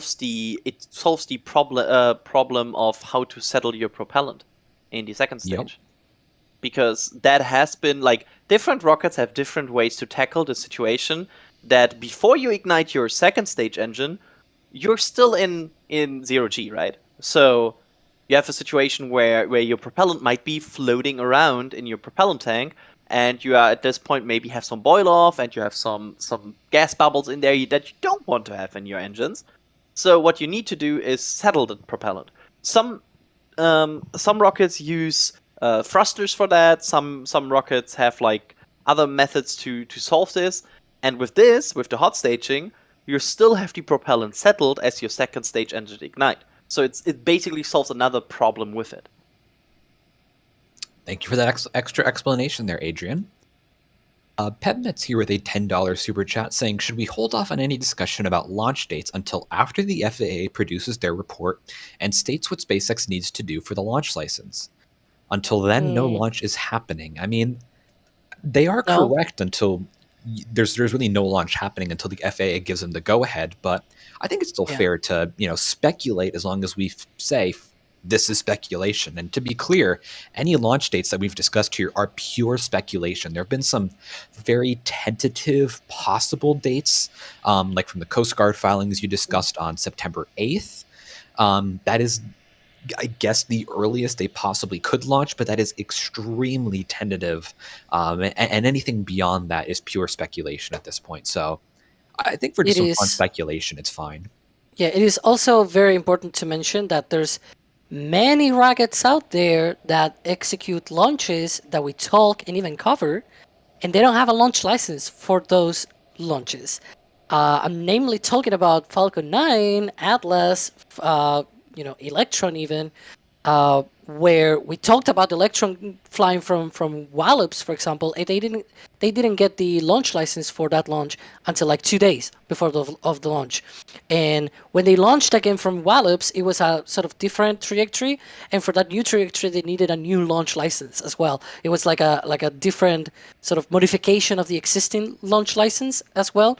We see those kind of modifications coming up on many, many different rockets that we cover already, that we talk about, and applying that sort of curtail of like, well, if they don't have the launch license modifier or they don't have this thing this way, then it's not fair to talk about the launch. It's like that if we were to apply that, we would probably not talk about many launches, maybe only about Starlink, which frankly will be very boring, to be honest. Yeah, I mean, it's fun to speculate here. Again, as long as you state that you're speculating, I think it's just a little like a fun, laid-back activity to do. But either way, thank you for the support, PebMeps. We appreciate your super chat there. A ton of memberships coming in here. Dave Wright has become a Red Team member. Brian Runner has become a PadRat member. So thank you to the two of you for your support. Troy Rubert has gifted 20 Red Team memberships, a great show of support and a great give back to the community there from Troy. Sphera Serpentis, I apologize if I'm mispronouncing that, but they have gifted 5 Red Team memberships to the community. Dynamite Harry as well has gifted 5 Red Team memberships. Thank you to the two of you. Daniel Hogbin has gifted a Red Team membership, and Bob Brink has become a Red Team member. So thank you to all of you for your support. And thank you to everyone who supported us so far on the stream tonight. Question here that I want to toss to Alex. Alex, so they're obviously using hot staging on Starship, and we know that SpaceX has done a minor amount of testing flying some Starship and super heavy components on Falcon 9 and Dragon, like the heat shield that flew on Dragon several missions ago. Do you think that they're going to try out hot staging on Falcon 9 eventually? Do you think that's a possibility? I don't think that's gonna happen for Falcon 9. The design does not lead to that. One of the reasons why you can do hot staging on Starship is because the engines on the second stage on Starship, they are inside that skirt, so it's part of the interstage already. Whereas on Falcon 9, that NVAC engine is inside of the interstage of the booster, and it is pretty much right against the upper dome of the liquid oxygen tank, because on Falcon 9 it is the tank on top. So I do not think that could be a thing on Falcon 9, unless you were to, again, extend the Falcon 9 with like an extra ring or two, like Starship, but then you're changing the whole dynamics of the whole rocket, and it's a very proven rocket. One of the things that we sort of talk about on our recent video talking about these upgrades is that they are probably being introduced right now because the Starship is a new rocket, right? It has only launched once, whereas rockets like Falcon 9, when they introduced their upgrades, it was also very early in their history. Some of the upgrades to, for example, for Falcon 9 came on the 6th launch, on the 20th launch. We are right now on the 249th launch. It is tomorrow with that Crew 7 launch. Tomorrow night, early Friday, you know what I mean, right? That's going to be the 249th launch of Falcon 9, which is crazy to think about it. But in comparison to the 20th, yeah, the 20th is very early in its career. So that's why we see these sort of major upgrades on Starship right now, because it's very early. I do not think we will see that kind of stuff on Falcon 9. It is very mature. I don't think so. I would agree with that one. Thank you, Alex, for that explanation there. Xbar here is a question. I'm going to toss this over to you, Adrian, and they're asking, will Super Heavy do an entry burn? So when the first stage is coming back, will it do an entry burn like how Falcon 9 does right now? And if so, or if not, why is it doing that? That's one of the planned things that they don't want to do here. Basically, Falcon 9 has a problem that it would get too hot. It would basically... It would probably destroy your rocket if you don't do an entry burn. That's why they do it. They slam the brakes so the rocket is not destroyed. Starship is designed with reusability first in mind. That's the main thing they thought about when they designed Starship. So what they tried here is to make the rocket robust enough that it doesn't need an entry burn. It will do a boost back to the tower, because otherwise you cannot get to the tower, and then it will do a landing burn. But the plan is not to do an entry burn. Gotcha. Thank you for that, Adrian. And Alex, I have another question here for you. So we're discussing why hot staging won't be a thing on Falcon 9. And there's a question here from Nicholas. Now, the answer to this is not necessarily, but I think there's kind of a history behind the topic of this question. So they're asking, why could SpaceX not put some Raptors on Falcon 9 and launch that from Florida, calling that Falcon 9R? And I want to first state off that is not a plan. But Alex, there were plans to possibly integrate Raptor on Falcon Heavy. Can you do a quick summary of what happened there? Yeah, as part of the second stage, they had some sort of development path there where they could have flown Raptor on the second stage of Falcon 9. Like, obviously not the full-on Raptor, it will have been some sort of subscale Raptor, but basically using Methalox. The idea is that, the second stage is the only thing that is not reusable on Falcon 9. And if it's not reusable, may as well make it more efficient, right? That could probably have been their idea, that by switching to methane for the second stage, you have a very higher ISP and things like that, like specific impulse and higher delta V capability and performance on your rocket. But there's also the problem that it introduces more complexities, because now you have to load a different propellant. You need to put another set of tanks on your tank farm. It complicates things a lot, having different propellants for different stages. Yeah, I mean, at that point you basically design a new stage, right? Mm-hmm. If you you're put a basically new propellant designing in a new there, one, yeah. Yeah, if you put a new propellant in there and you put a new engine in there, you're designing a new second stage. Mhm. It's You're it's changing your not whole some rocket. yeah. And also, It changes the tank placement. It changes basically everything. well said, Adrian. Yeah, it changed. The entire stage is going to be changed. You can't keep the same RP1 tank and liquid oxygen tank because the ratio of RP1 to liquid oxygen is different from the ratio of liquid methane to liquid oxygen. RP1 to liquid oxygen is around 1 parts RP1 to 2 parts liquid oxygen, but liquid methane and liquid oxygen are much closer to 1 to 1. Not exactly, but it's a much different ratio than for RP1. So it'd be a major, major difference there. You can actually very much see the difference here between methane and liquid oxygen. We have basically a live chart because for methane, because we can see the booster here right now, and we can see in the middle where the methane tank, the upper one, and the oxygen tank, the lower one, are separated. So that's roughly your ratio of how much liquid oxygen you need versus how much methane you need on a methane-based rocket. And that ratio is not the same for RP1. Mhm. Absolutely. Yeah. It's a big change to do there.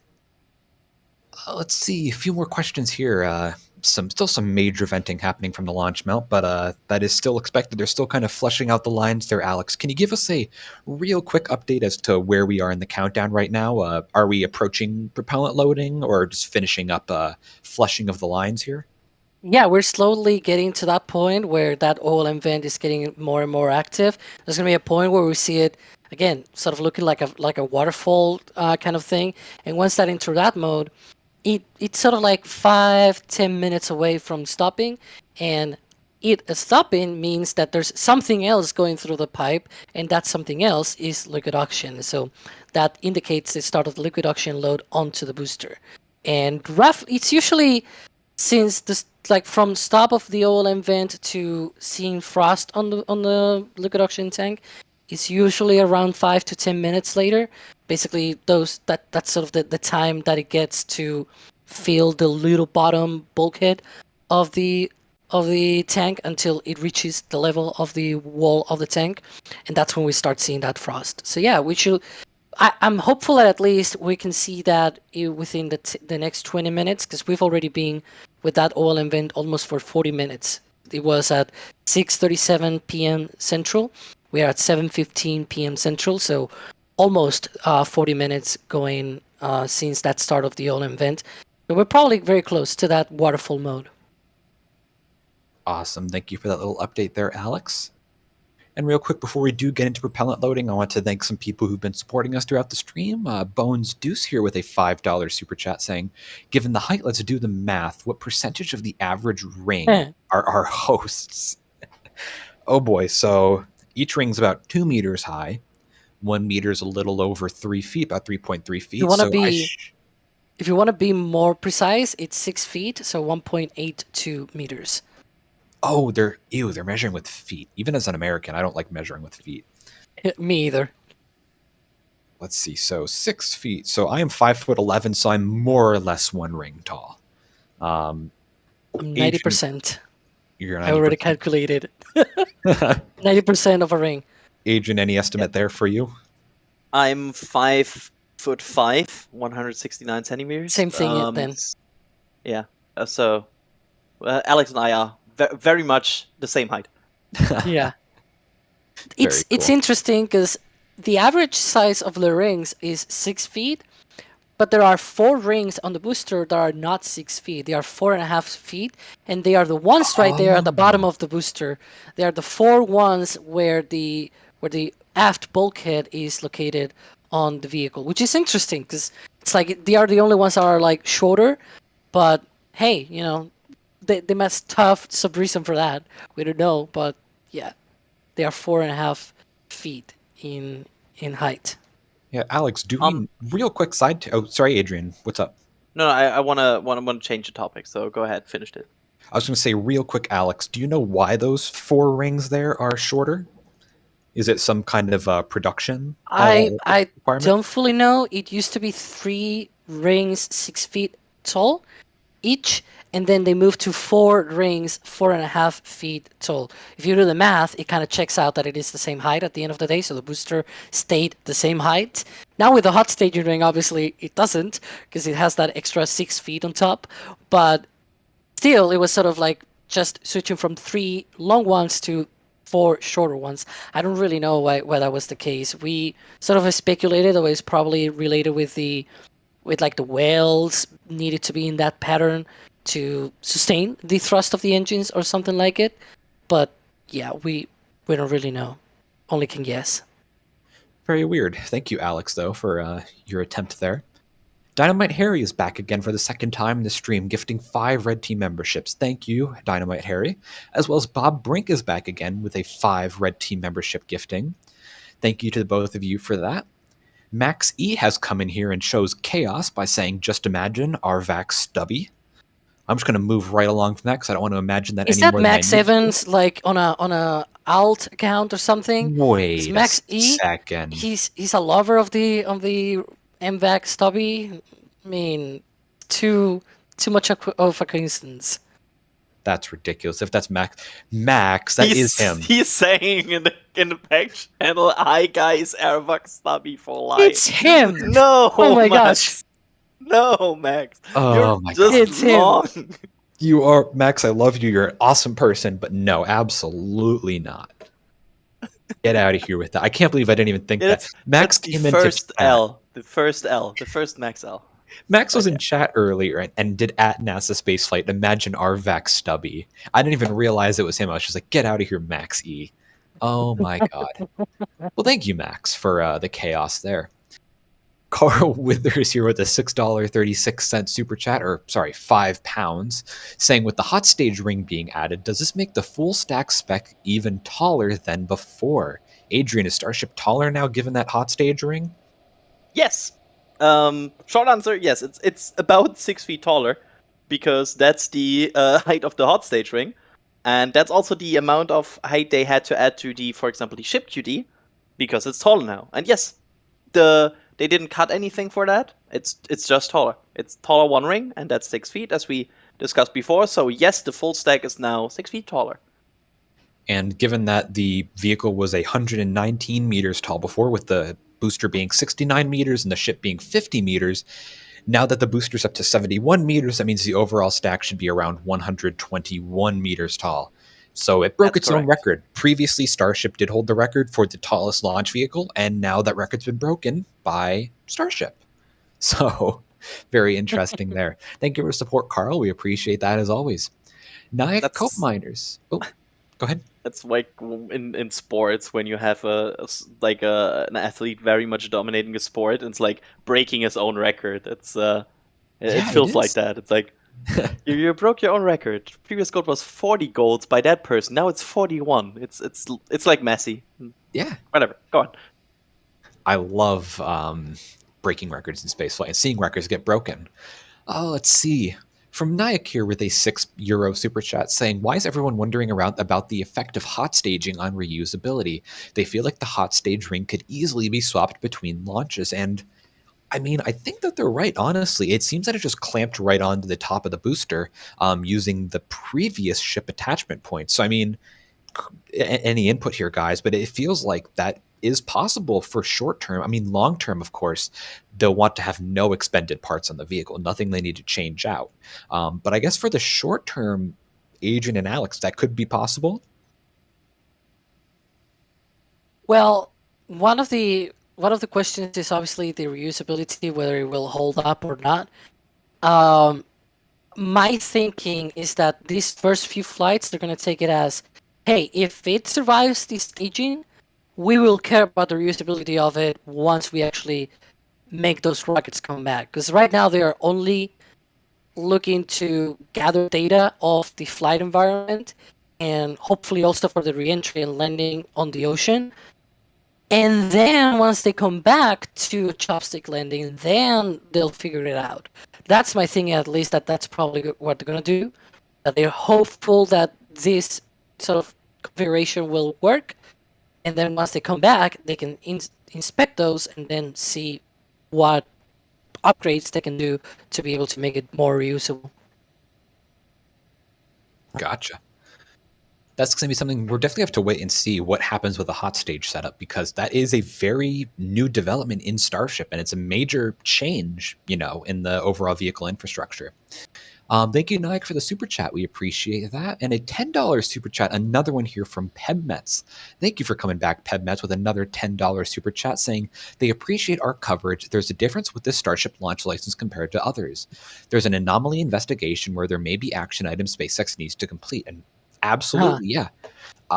There are going to need to be things that SpaceX will have to do on the hardware side, the software side, and there's a very good chance they've been. I mean, it's pretty much given they've been working with the FAA this whole time on that. But yeah, there are some things that are going to need to change between the last mission and this mission. The flight termination system, kind of at the forefront of that, because we saw it took about 40 seconds for it to engage after they sent the command last time. So, or 40 seconds for the destruction of the vehicle last time. So there are definitely some things that they're going to need to work out some kinks for. But I think, overall, it should be kind of resolving itself over the next few weeks. I'll say though that there's still not a difference, because I gave the example of the Electron, and I also gave the example of Falcon 9 sometimes also needing change on their license. When they do that, they also need new reports and new stuff. It is not because of a prior anomaly, but obviously it is because they're doing something new there as well. So they need that back and forth with the FAA. Yeah, I think we are getting very close to the wrapping of the whole event here. Yeah, I knew you were going there. I saw it as well. That looks like the waterfall mode. Yeah.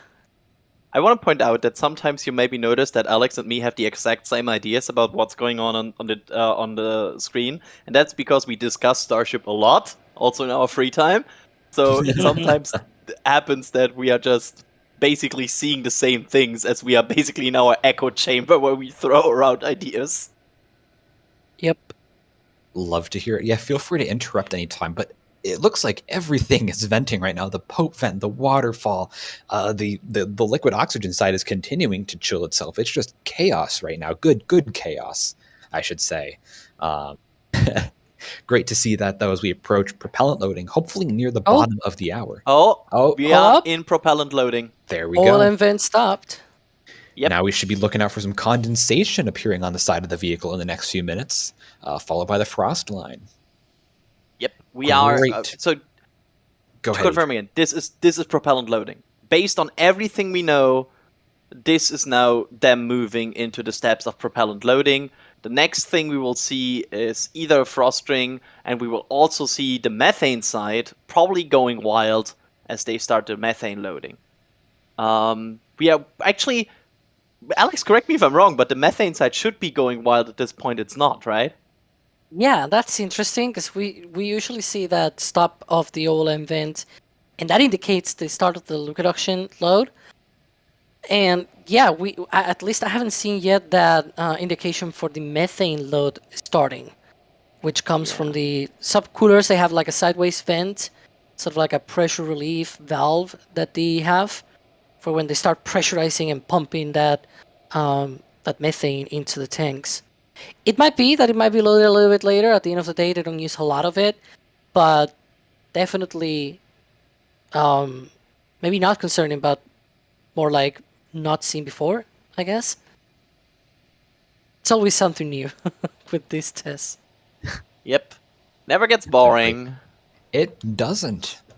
And hopefully it gets even less boring throughout the night, because hopefully we have some engine testing coming up, maybe a spin prime. But there's a lot of condensation there coming from the methane side. Is that related to what you were discussing, or is that just kind of typical condensation and venting right now? It's definitely the methane side being basically ready. They're priming it, they're ready. And also I want to point out, because I saw some people being in the chat, maybe they're not loading methane.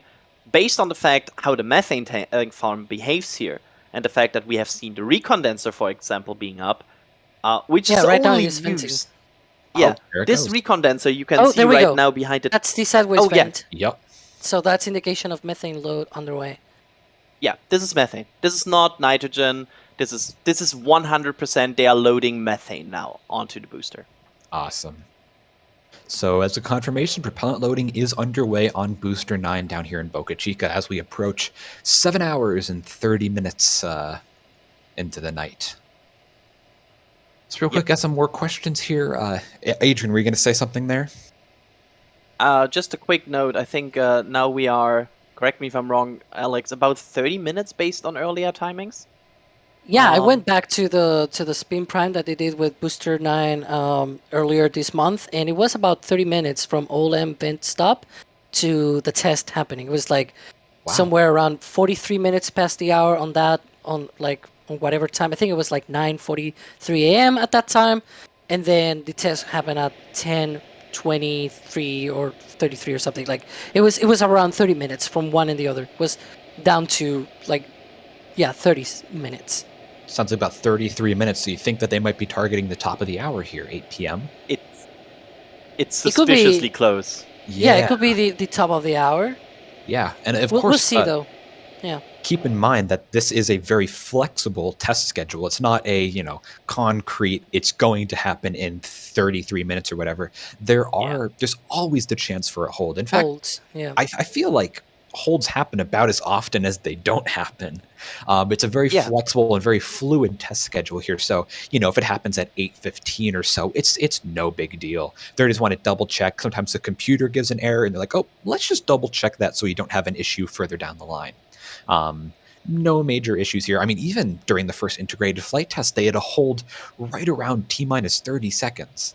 A very, very fluid schedule here. But one thing to keep an eye out on here is condensation building up on both propellant tanks here.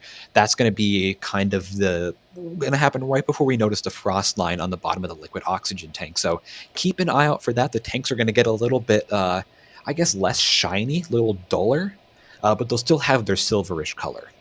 We might even see some venting from underneath of the booster from the engine section. And sometimes we might also see that engine chill line that they have on the orbital launch mount getting frosty as they start flowing that liquid oxygen through it. Gotcha. And one thing that I love here, I think I've pointed this out before, but you could see the weld lines of all the different barrel sections. They're very, very distinct weld lines there. You can see each of the four ring stacks there. So the stacks of four rings, I should say. Very neat to see that there. Let's see. Thank you to Anthony Heffernan for becoming a PadRat member. Screen just disappeared on me, so thank you for that. Bob, thank you as well for becoming a PadRat member. Roland Hines here has gifted a Red Team membership. Scotty Space Agency, has become a PadRat member. And Methane Man, a very, very familiar name here on stream, is gifting 20 Red Team memberships. So, Methane Man, thank you very much for all the support you've given us, not just tonight, but over the past months and years, really. Ryan here with I wonder... Go ahead, Adrian. I wonder if there's there's maybe a competition between different fuel mans, like Methane Man on Starship streams, and when we go Falcon 9, it's like RP1 man, and SLS is like Hydrogen and Solid Rocket Booster man. So there's a battle. I could see there being some internal. I remember we had some streams like that where people were trying to see who can super chat the most, which was insane to go through, to say the least. Let's see. So yeah, thank you, Methane Man, as always, for everything. Ryan here for the $5 super chat saying, good to see the booster active. It is very good to see Booster 9 back in action here. Thank you very much for the support, Ryan, and I know we're all excited here to be back as well. I know it's been a hot minute since I've been on a Starship test stream, and I'm glad to see it coming back. Now, it looks like maybe my eyes are playing tricks on me, but I feel like we're getting a little bit of condensation on the liquid oxygen tank. Not necessarily a frost line yet, but just some regular water building up on the side. Alex, any quick thoughts here on what we're seeing on stream? Yeah, right now I'm starting to see the engine chill pipes getting frosty, and also maybe if we can remove that ticker, you can see that venting from the engine chill pit that is located right below that, like the bottom of the tower. There's like two pits. One is for the runoff of water, and one is the one for the engine chill. They load all of that. They basically expel all of that liquid oxygen used for the engine chill. Awesome. And now, before we hop into the real exciting portion of the night, when we get to propellant loading ahead of some possible engine testing, real quick, want to go ahead and plug our store. So you've been here before, you know the whole deal. Shop.NASASpaceflight.com. Of course, super chats and memberships are a great way to support us, but the store is an amazing way to support and get some cool things back in return.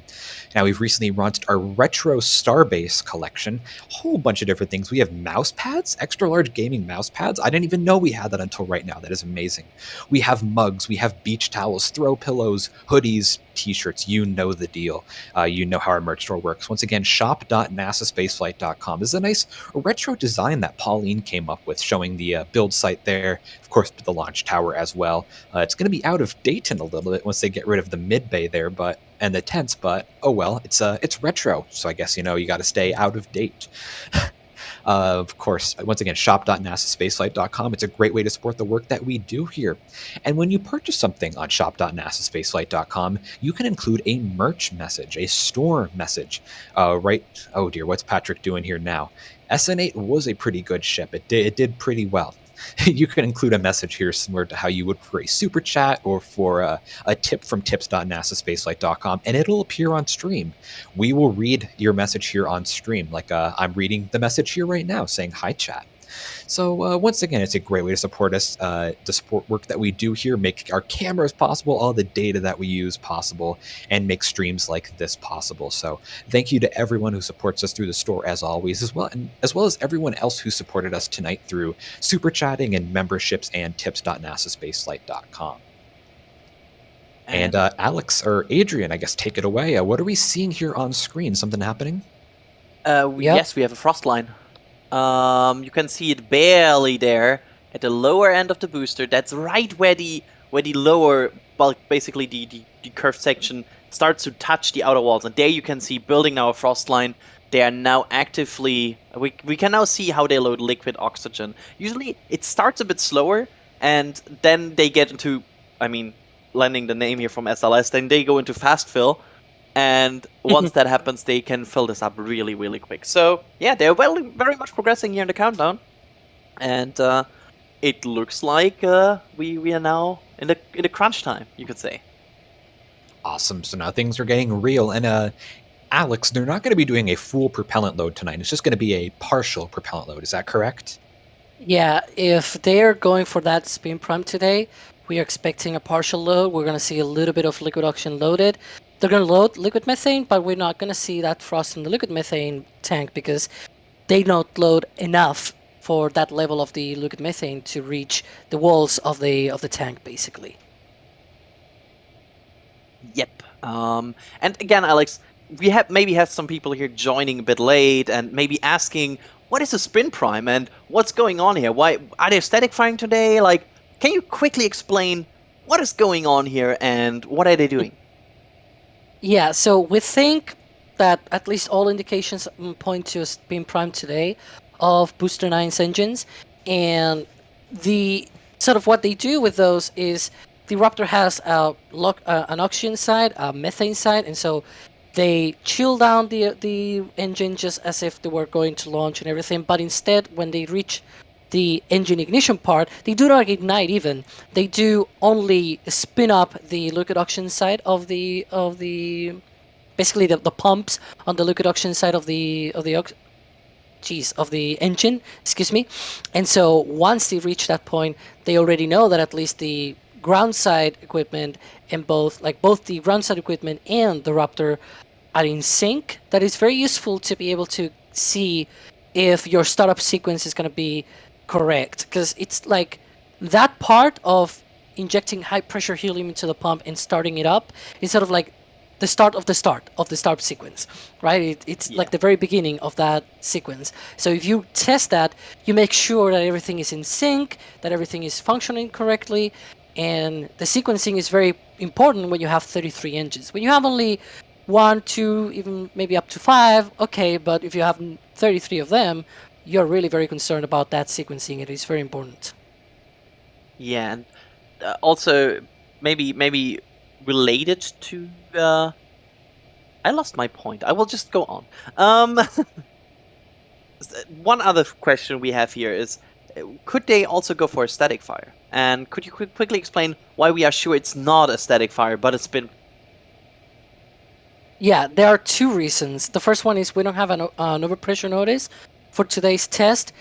We know that they can deliver it very close to the test still or things like that, but we sort of know the second reason is that there's equipment around the orbital launch mount. Let's say right now it is hidden from view because there's a lot of venting coming from the orbital tank farm, but it is there. There's equipment yet on the launch mount or nearby of the launch mount, so we do think that already warrants the existence of any sort of a static fire test. It really doesn't make sense to do that while there's a lot of that equipment around. Yeah, and also just to bring Ian here into the conversation again, because that's an interesting question here I got from Richard, isn't the cost of Falcon Heavy and probably even the Falcon 9 more than the Starship launch? So won't the Falcon 9 and the Falcon Heavy be redundant in the future? Yeah, they will be redundant in the future if Starship works out as SpaceX hopes. And that's actually being worked into Starship's plan overall. SpaceX eventually wants Starship to cannibalize Falcon 9 and Falcon Heavy. It sounds kind of weird when you say it. SpaceX wants to make their own rockets redundant and irrelevant. But that's exactly what they're doing. If Starship works out even to close to how SpaceX wants it to work out, not even if it works out exactly, it'll still be cheaper than Falcon 9 and Falcon Heavy. And it will still be able to launch even more payload than Falcon 9 or Falcon Heavy can. So eventually they want to slowly phase out Falcon 9 and Falcon Heavy to bring Starship into the mix. We know they already have a few contracts to bring geostationary payloads up on Starship. We don't know exactly when that'll happen. Those are very tentative contracts. But eventually they want to just phase out Falcon 9. Of course, they'll still be using Falcon 9 for NASA missions for Crew Dragon and Cargo Dragon and any other customers that would prefer Falcon 9. And same with Falcon Heavy.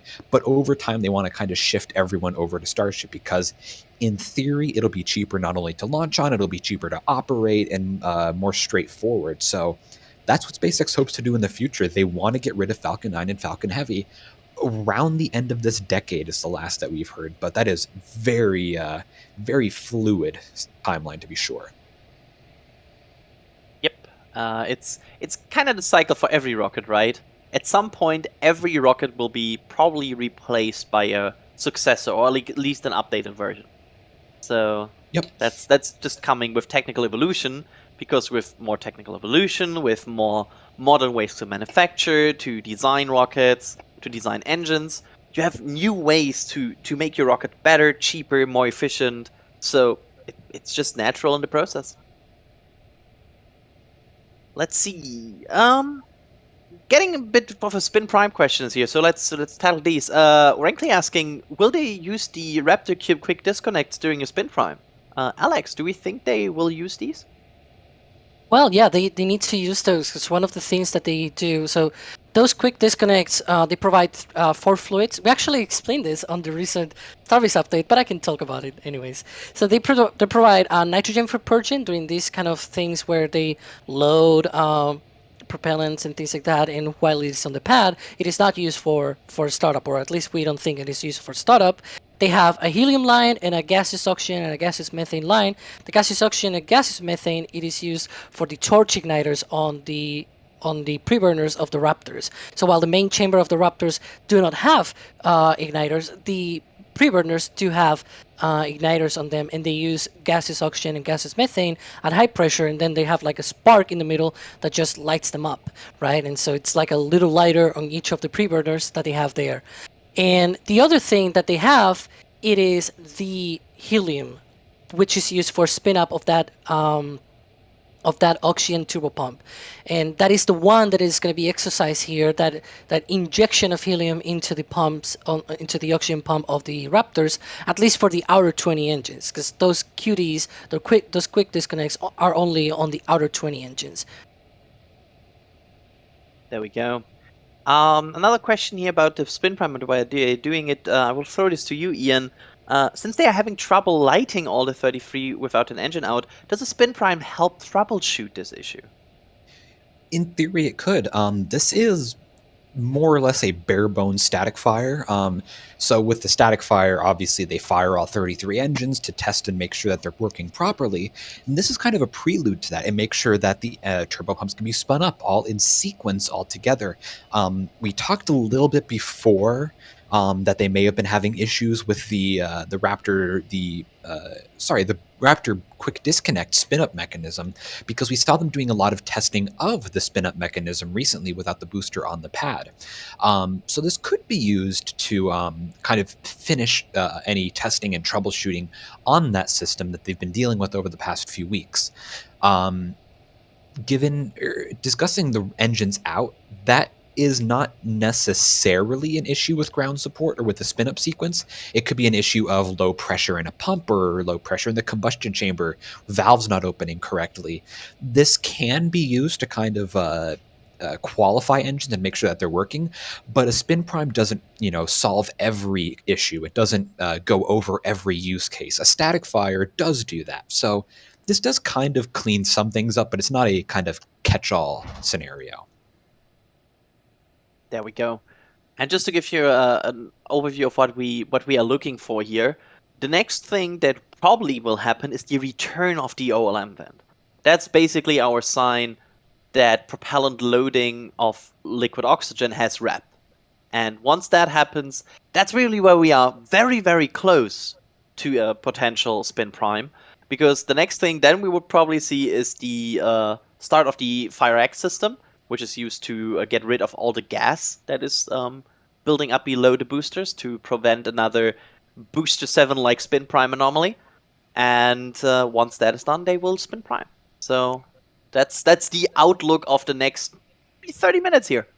So we'll see. The LOX is actually not moving that fast. Is it just me, Alex, or does it feel like the LOX is loading very, very slow?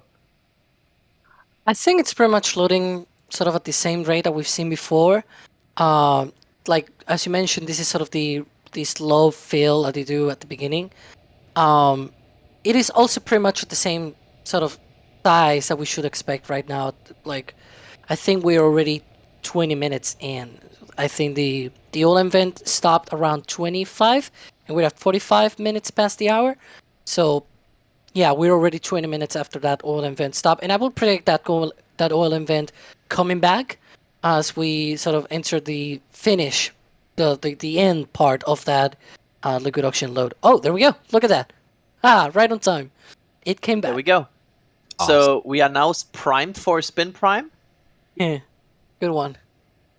So again, we expect the spin prime around the top of the hour. We are still probably a bit away, but it's not that far. We are now entering what we are here so-called short sentence mode, where the commentators pay very close attention to what is happening on screen, and as we see the FireX, we try to be silent so we can witness the test. So don't worry, we will manage that. As soon as we see the FireX, we still have a few seconds before the test happens. So that's basically how we operate from now. Just if you wonder why sentence might be shorter and very careful chosen. Do we think they will also use the deluge system today with the spin prime? Ian? Probably not, given the thing that is coming into frame right now at the bottom. They have some construction equipment and other pieces of equipment around the launch site right now. I feel like if they activate the deluge system in the complete capacity, it would probably destroy or at least heavily damage that equipment. I think today might be limited to just the FireX system, which I think is something they've been doing on recent spin primes. Now, if this were a static fire, which again there is no indication that today will be a static fire, in fact there's quite a lot of indication that there won't be a static fire today. But if there was, then it would be likely that they used a deluge system. But for a relatively simple spin prime test, probably a good chance no deluge system today. If they do use a deluge system, it would be very low pressure, I would guess. Yes, and just to point that out again, that's another indicator that a sign that we have that these tests actually involve methane, because if you remember, Booster 7 had this spin prime anomaly, and that was because they had a methane built up below the orbital launch mount. There was basically a methane bubble kind of there, and they ignited it, and it exploded. So that's what happened there, and that's why they have the FireX system primarily. The FireX system is primarily there to dispose gas, and make sure that that we are getting rid of the gas of the gas buildup there. So that's the reason for that, and that's why they will use it for today's test, because this test is kind of the main reason it exists. That Dr. Grumman asking, how long do you guess from here to a full stack? Alex, let's start with you. When do we see a full stack? I'm gonna go with the usual 2 weeks, like no earlier than 2 weeks. Let's say. Or I should say, no, the other way around. Maybe no later than 2 weeks from now. Well, we can see there's some condensation from yeah. the engine section. Some engine That's venting. nice. Yeah. Yep. Awesome. We are getting close here. It's certainly step by step. Now, we need to keep our eye on, is this correct, that we will need to kind of see how many engines are venting there, and that'll give us an idea of how many engines will be doing a spin prime today. I mean, this could be a 33 engine spin prime, or it could be, I don't know, what, a 3 engine spin prime, whatever SpaceX chooses to do, but that does depend on the amount of venting that we see, right? We can kind of predict a little bit. Yeah, it's certainly going in that direction. Yeah. I love by the way when the engines are venting. It's such a cool sign of the thing happening. So it's always a cool thing to see.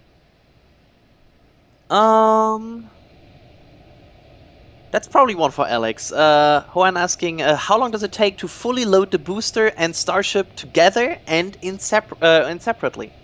Oh, we have a video about that. You know, we always have some video about these things. But yeah, for the first flight, we had a 1 hour and 39 minute countdown propellant load sequence, basically. So it took about 1 hour and 39 minutes for the whole process. There we go. And the ship countdown is probably the thing we understand the most about Starship at this point, because we saw a lot of it. So we'll see.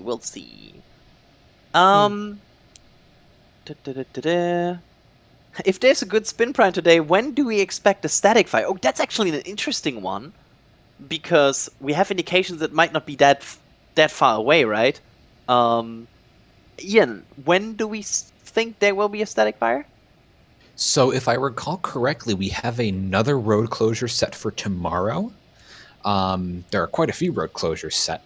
So it could be as early as tomorrow if things go really well today. Again, some things we'll be able to see ahead of a static fire would be them clearing out the construction equipment, like that crew lift we see right there. Also, an overpressure notice will be delivered to the residents of Boca Chica Village, so be sure to follow Mary at Boca Chica Gal on Twitter, as well as keep up with at NASASpaceflight, because we'll be sharing anything we hear about on there. But those are kind of two big indicators that we will see ahead of a static fire, so hopefully within the next few days, if everything goes well here today. Go. So, Alex, Space Guy's asking, what are these tiny vents that are right at the bottom of the booster?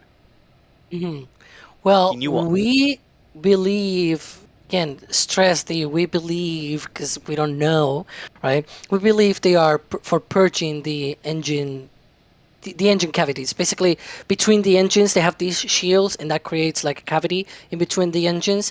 And if there's any leak from the engines, which usually there is, there's no perfect leak rate 0.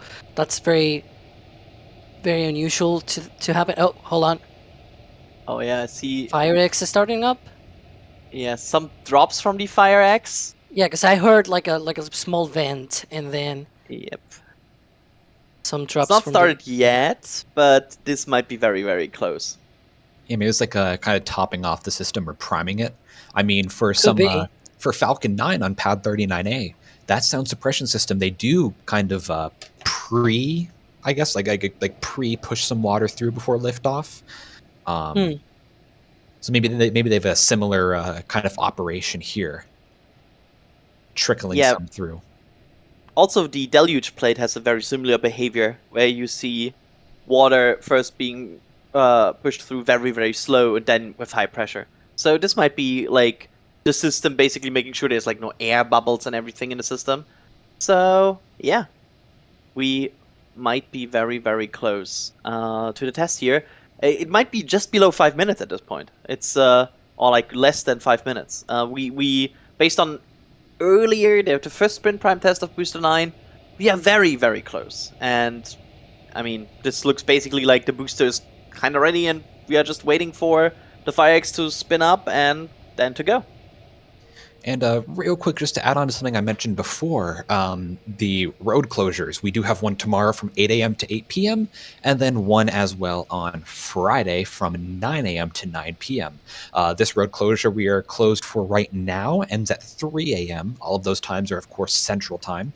Today's is a bit weird, extending to 3 o'clock in the morning, but looks like they're getting it a little bit earlier in the window, hopefully. But that's our upcoming schedule. Back to you, Adrian. Yeah, no problem. And we're just standing by at this point for the test. I don't want to like go to super chats or questions anymore because we might be imminent for the test here. It's really just waiting for it at this point and looking at how long it might take from now. And yeah, it's might be again the second to last test of this booster before flight. Because we will probably see a static fire after this, and after that might be good to go. In a best case scenario, but yeah. Yeah. Oh, there's some Ooh. the OLM vent returning. Interesting. I'm hearing for vents because there's a signature vent which occurs about 40 seconds before the engines are starting up. And so I'm sort of listening in to that vent. Yeah. It has a very It's the characteristic noise. It's the one thing I always wanted to look at more, but I so far have just not had the time yet. But I think there's a lot to learn from audio cues here. It's just a time thing to really go through everything and listen to it, but that might be a cue. But yeah, just waiting for the FireX. What Alex? The sound you're listening for. What does it sound? Can you describe it? Boy, it's like a fast burst. It's like I'm not gonna do the sound, but yeah, it's like a fast like a fast burst. And when there was no shielding on the OLM, you could see it actually, because it's sort of from the OLM piping that is inside it, and you can see it sort of from the right side of the OLM here in this view. Oh, yeah.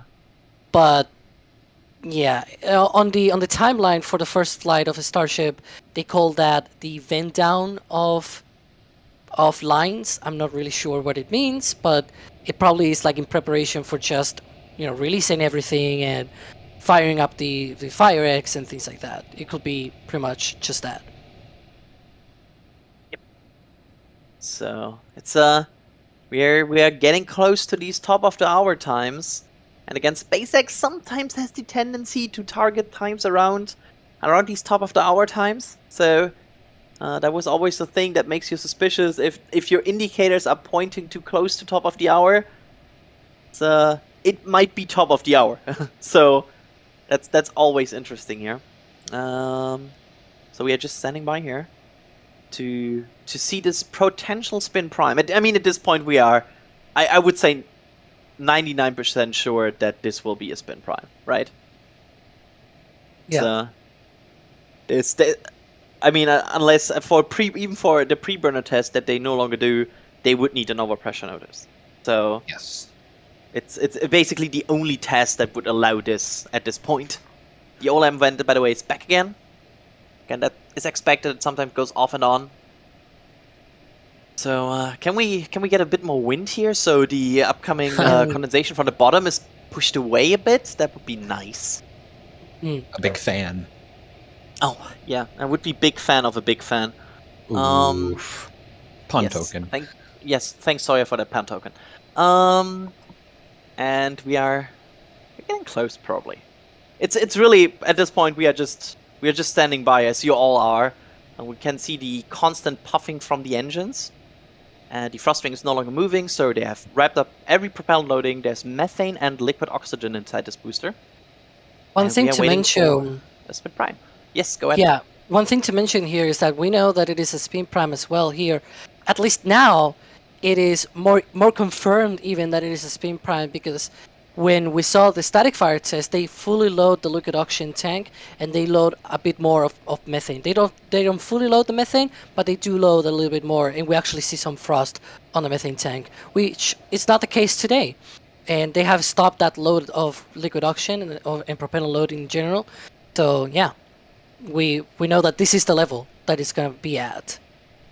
Yeah, and also if they would fire multiple engines, for example, in a static fire test, they would counterweight it way more. This is not a lot. Like, this booster is not heavy right now.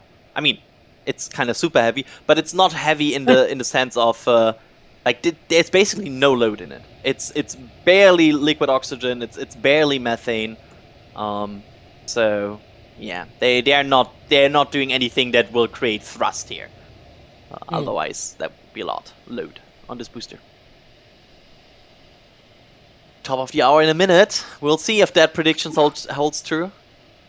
I'm mostly Feels like sure it that could what be happened really before. true. Yeah, I'm thinking that maybe what we saw before was sort of like the hold point at 40 seconds, perhaps, and they're sort of waiting and see. Maybe they're waiting actually to hit the top of the hour. We'll see in 40 seconds. Should be. Yep. It's kind of interesting. It's just, again, it's suspiciously close to the top of the hour. We'll probably be disappointed in 30 seconds. Yeah, probably. Yeah, we will have because- seen already the Fire X by now, I think. Yeah. So it's probably not top of the hour. And we do I hope know we don't that- have to. Go ahead, Okay. Adrian. Oh, good. I was going to say, we do know that T-minus 40 seconds is kind of the last hold opportunity in the Starship and Super Heavy countdown, so it would make sense if they're holding around there right now. And another thing that we know is that they can hold there, at least for the full rocket, they said that they could hold for up to 15 minutes. So we might have a bit more time here if they're holding until they get the spin prime done. We have hit the top of the hour there, and it looks like venting has stopped there. Yeah, that's stopping. Like, the all engine will stop and start at this point. Yeah. It's a pattern that usually happens once propellant loading has wrapped up. It will stop and start from time to time, and it's not really an indicator from this point out anymore. It's a bit weird, we would call it. Gotcha. So we are standing by still for SpaceX to perform a spin prime test on Booster 9 here. The booster that hopefully will be part of the next Starship flight test in a few weeks from now. So we'll see what happens here. Still waiting for it. Still waiting for any progress. I agree with the general feeling that this might be the hold point, because this feels very holdish to me. It feels very like an inconsistent pattern. It's not really progressing anymore. Nothing is moving, nothing is changing. That's usually a sign of something going through a countdown. This feels more like a stable situation. I agree. It definitely seems like a pause in the countdown. I mean, we could see the frost line for liquid oxygen has not been going up. Methane frost line, as expected, has not appeared and will not appear. But yeah, it definitely seems like we are in a bit of a hold pattern right now. And again, we know Starship can hold a bit. That's a contrast, for example, to Falcon 9. Falcon 9 cannot hold. Falcon 9 is just doing its thing to a certain amount. And once it reaches that target, it either fires or not. Starship can hold a bit. I wonder if that...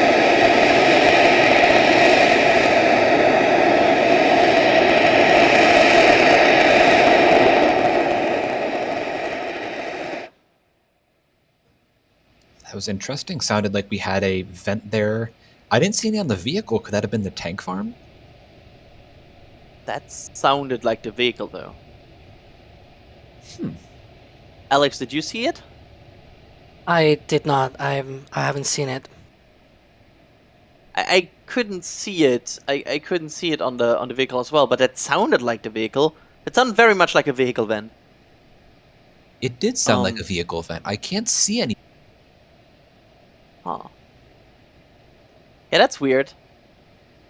That's certainly weird. We'll see how this it wasn't certainly an abort vent. An abort vent is longer, more sustained.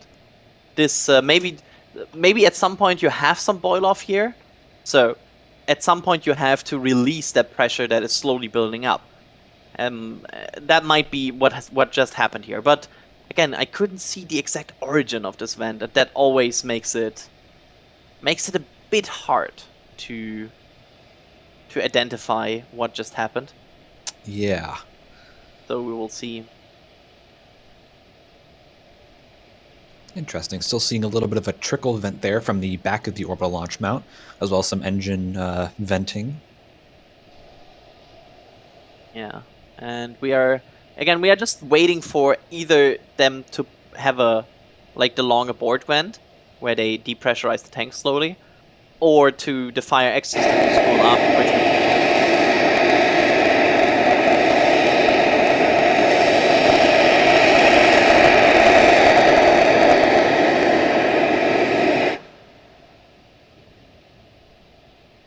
Yeah, I don't see it. I did not see that either on any of the cameras. Very interesting. It's always hard to identify these small events. Oh, I see. I think one of the vents on the top right. That's Yes. Huh. The purge vents. Now those, if I do recall correctly, those are kind of pushing some carbon dioxide or some nitrogen or some kind of inert gas through the engine chambers to prevent, any propellant buildup in there, any fires potentially. So interesting to see those going. I wonder how those relate to the countdown itself. Yeah, it's certainly very, very weird right now. It's certainly we are at a point where we would have expected the spin prime at this point. But it has not happened. So My bet is that they're probably loading those purge tanks on the booster, and maybe they're gonna test those as they do the spin prime. It's my bet here. Like maybe they are not in any sort of technical hold, and more like they're holding because they're waiting for those tanks to be filled or something. I'm hopeful that at least that's what's going on here. Sorry, go ahead, Adrian. I don't want to interrupt you. I want to quickly thank somebody here because we received a $50 super chat from Some Cool Stuff saying, I've been watching you for so long, you guys have kept me sane through my summer job, so I feel you deserved a small cut of the earnings, also hi. That's so kind and such a nice message, and I wanted to hit that. And thank you so much for that. Really, really, that's really appreciated. Thank you. I cannot get over the fact, this is a hold for sure. I'm 100% sure. Either we're in a hold or there was a hold. Now again, it should be around like a 6-minute or so hold at this point, maybe 10 minutes maximum at this point. So they still have a bit of margin in the hold if they need to continue this over the next few minutes. Yeah. It's certainly they're at this point probably at around the middle of where they would be before they at some point have to scrub this. But also point out, it doesn't mean that the same conditions that apply for a launch condition apply to a spin prime condition. They could maybe hold longer here or shorter. We just don't know. It's just an educated guess based on other parameters we have seen during launch and static fire conditions. So, yeah, I mean, at this point, we are just standing by here and waiting to see if SpaceX will be able to spin prime this booster. And we are still standing by. But we saw the Fire X system shortly starting. Like we saw it briefly, but I now wonder if that was really just purging it, or if that maybe was an attempt to spin prime and they aborted it as soon as the Fire X spooled up. That was interesting. Yeah, it seemed like a little just like puff of the Fire X, for lack of a better term. But yeah, I don't know what that was about. I don't recall seeing things like that before. Absolutely. Oh, there's the OLM vent again. It's certainly interesting here. This is like proper tank watching, where you try to just watch everything that is going on and try to understand what SpaceX is doing here, because it's not easy. Sometimes it's really hard to understand what they are doing here. And again, they still have a lot of time in the window. The window started at 3 p.m. local, and it's going all the way to 3 a.m. local. So, not to scare any commentators here, but just in theory, even if they abort here, they could perform another attempt to a spin prime. They could. I mean, they have, what, 7 hours left in their their road closure? Hopefully they don't go anywhere near the end of that, but... Yeah. I mean, that is I'm not going to scare anybody, but that's a legit possibility. And that would be really proper tank watching, because we had 9 hours cryo and tank watching streams before. So, we'll see how this develops, and the OLM vent going strong again. Back Still in the no good signs old of the days. Fire X. Oh yeah. I mean, I wasn't around, I was just watching, but yeah. It's we can see the engine's still puffing a bit. I mean, everything looks primed. Everything, like, if you show me a picture of this, I would be like, yeah, this looks like a pad that is about to perform a spin prime.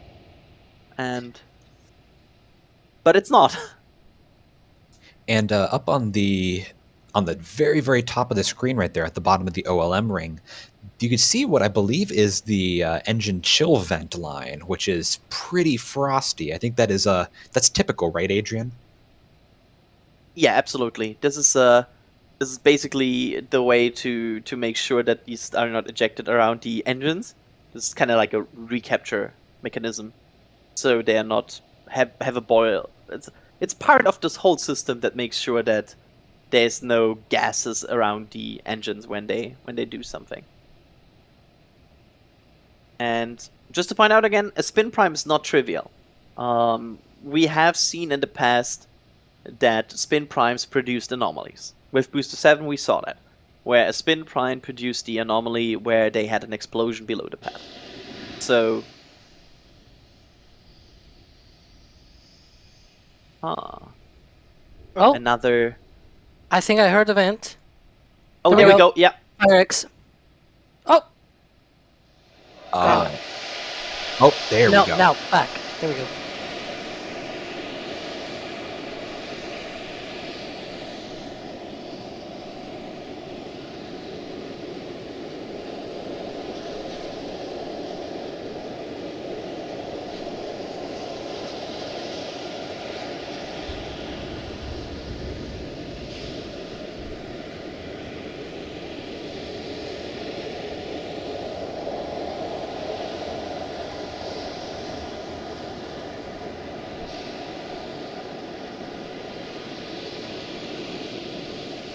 I'm not sure if now I'm understandable. Wow. That was a spin prime test of Booster 9. I mean, we can pretty much say, of course, we don't have any engines count, or if this was successful from just this, but we can confirm that we just saw a spin prime test of Booster 9. Absolutely. It looked like a lot of engines. Yeah. I was about to, like, it looked to me like every area was certainly affected. So this was certainly a high engine number spin prime. It's just a question, like, my major question is basically, was this the outer ring or all engines? Because that's mine as well. Yeah, I could see a situation where they just want to test the Raptor QD system. and they just do the outer engines, or I could see a situation where they do all engines. Problem is, it's hard to tell, right? Because either you have a empty room or you have like the engines firing in the middle, but either way, it looks the same kind of from the outside. Yeah, it's difficult with Super Heavy compared to something like Starship, because with Super Heavy, one engine not spin priming or one engine not static firing is not that big of a difference when you have 32 other engines. But with Starship, we can kind of get a rough count because, one engine versus 6 engines is a very, very major difference. So yeah, with here, it looked like at least half of the engines fired, maybe all 33, maybe just the outer 20. We really don't know. Yeah. I feel relatively safe to confirm it. It's probably at least the outer 20, if not all. I think that's...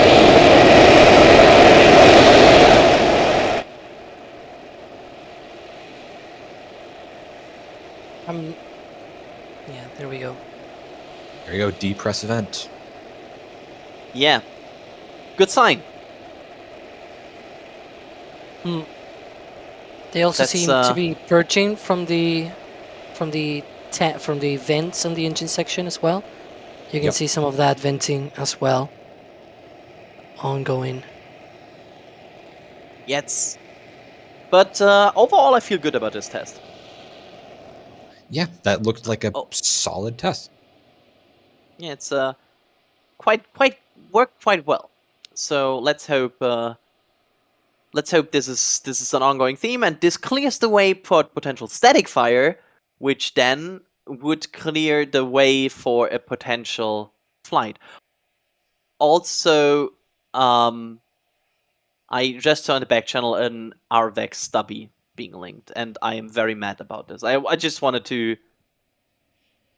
I just wanted to point that out, that it annoys me a lot. I will not thank you, Max. That shouldn't exist. I need to take like a cold shower after seeing that. Yeah, don't. Anyway, so with this now being done, what is next for this booster for today? What is happening now, Alex? What's happening now? Yeah, so right now they're gonna detank the booster and basically, hopefully, call it a day. Maybe they test something else. We saw on the last Spin Prime they tested more stuff afterwards. Like they came back again a few hours later and they did more testing.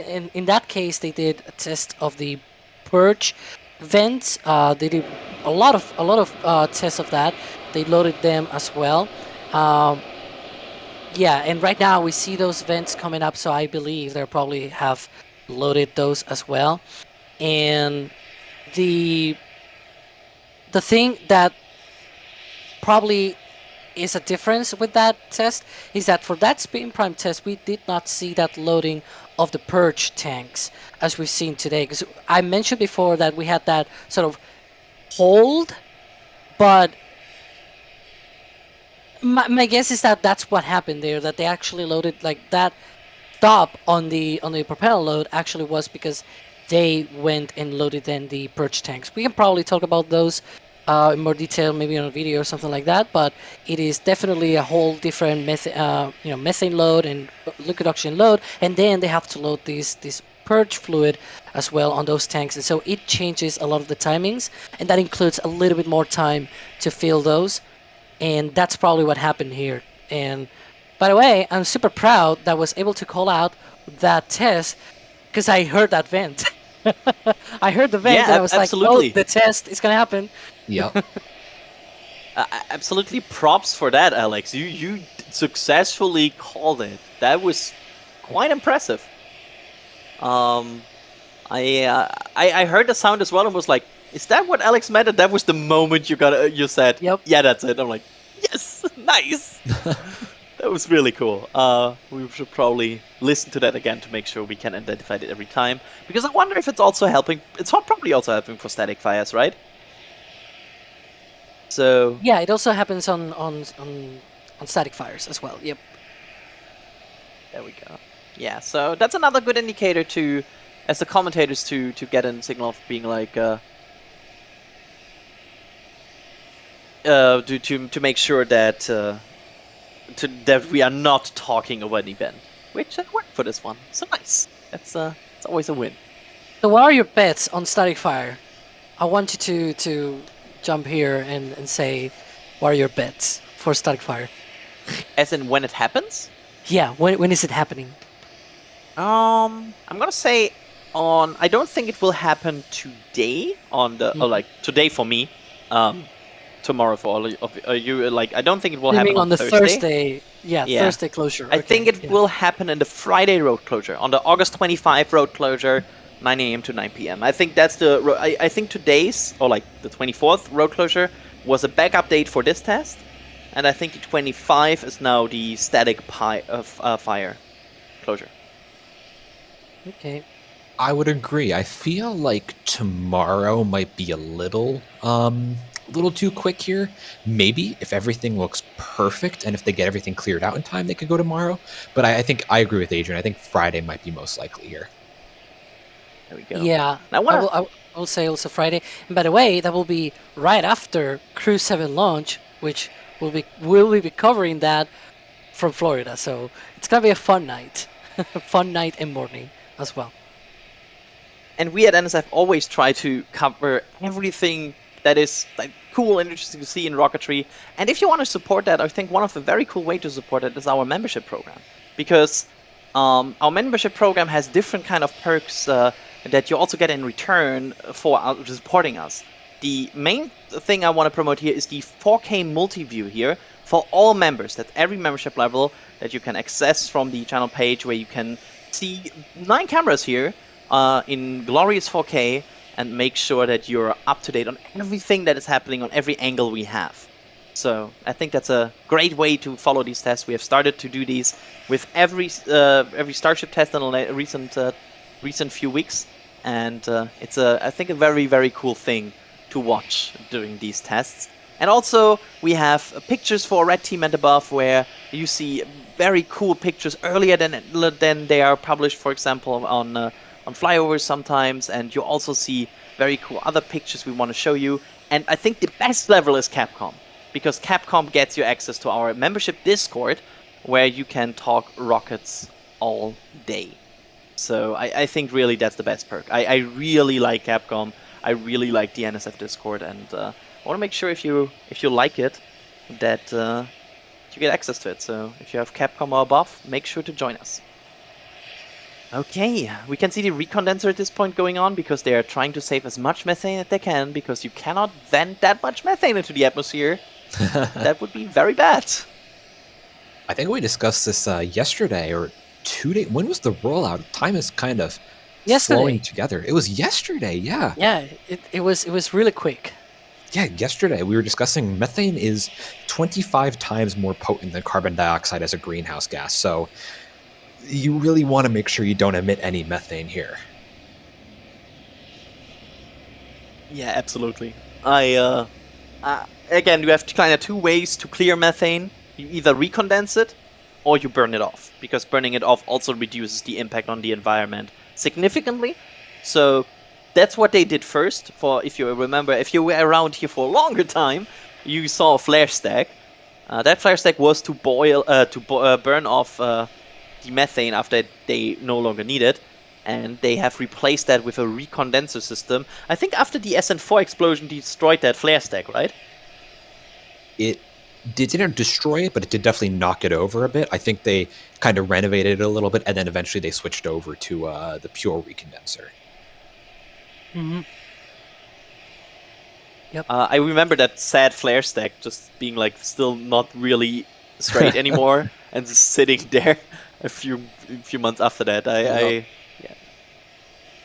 So that was a good time. That's like early days of tank watching. That was 3 years ago. That's crazy how quickly time has passed. Yeah, 3 years ago there was no tower here, and no pad, and no orbital tank farm.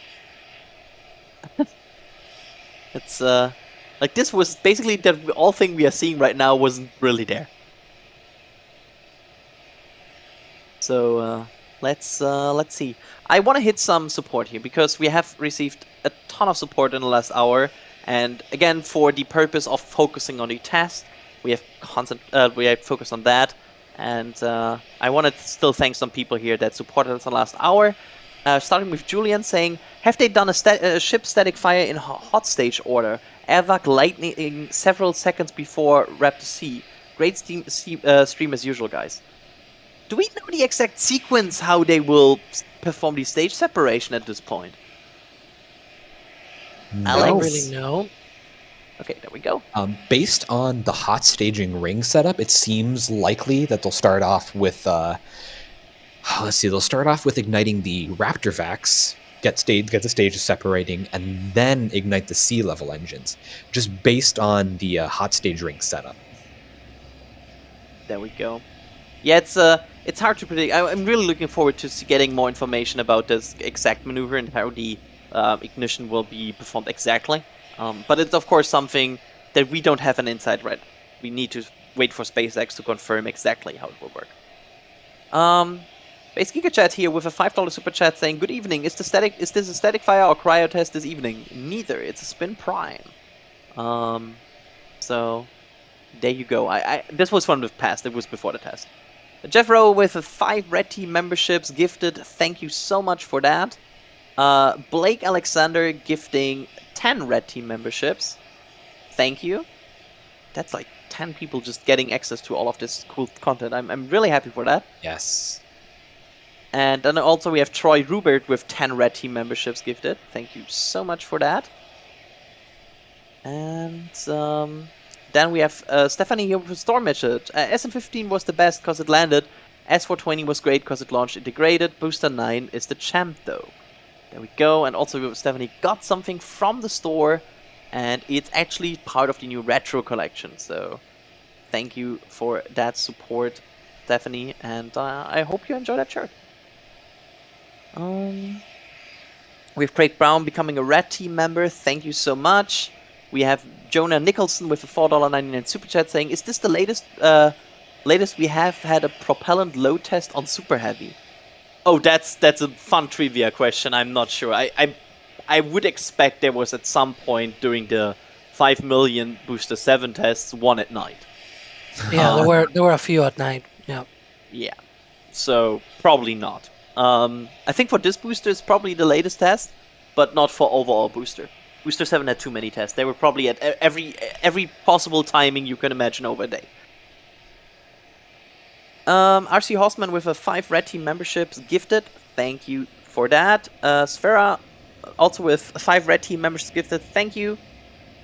Nameless with $5 super chat saying, "Will tanks be expanded to include payload area in the tanker version of Starship?" So that's an interesting question, because there is a version of Starship that we expect to be extended, but I think it's not a tanker, right? Ian, want to hit that?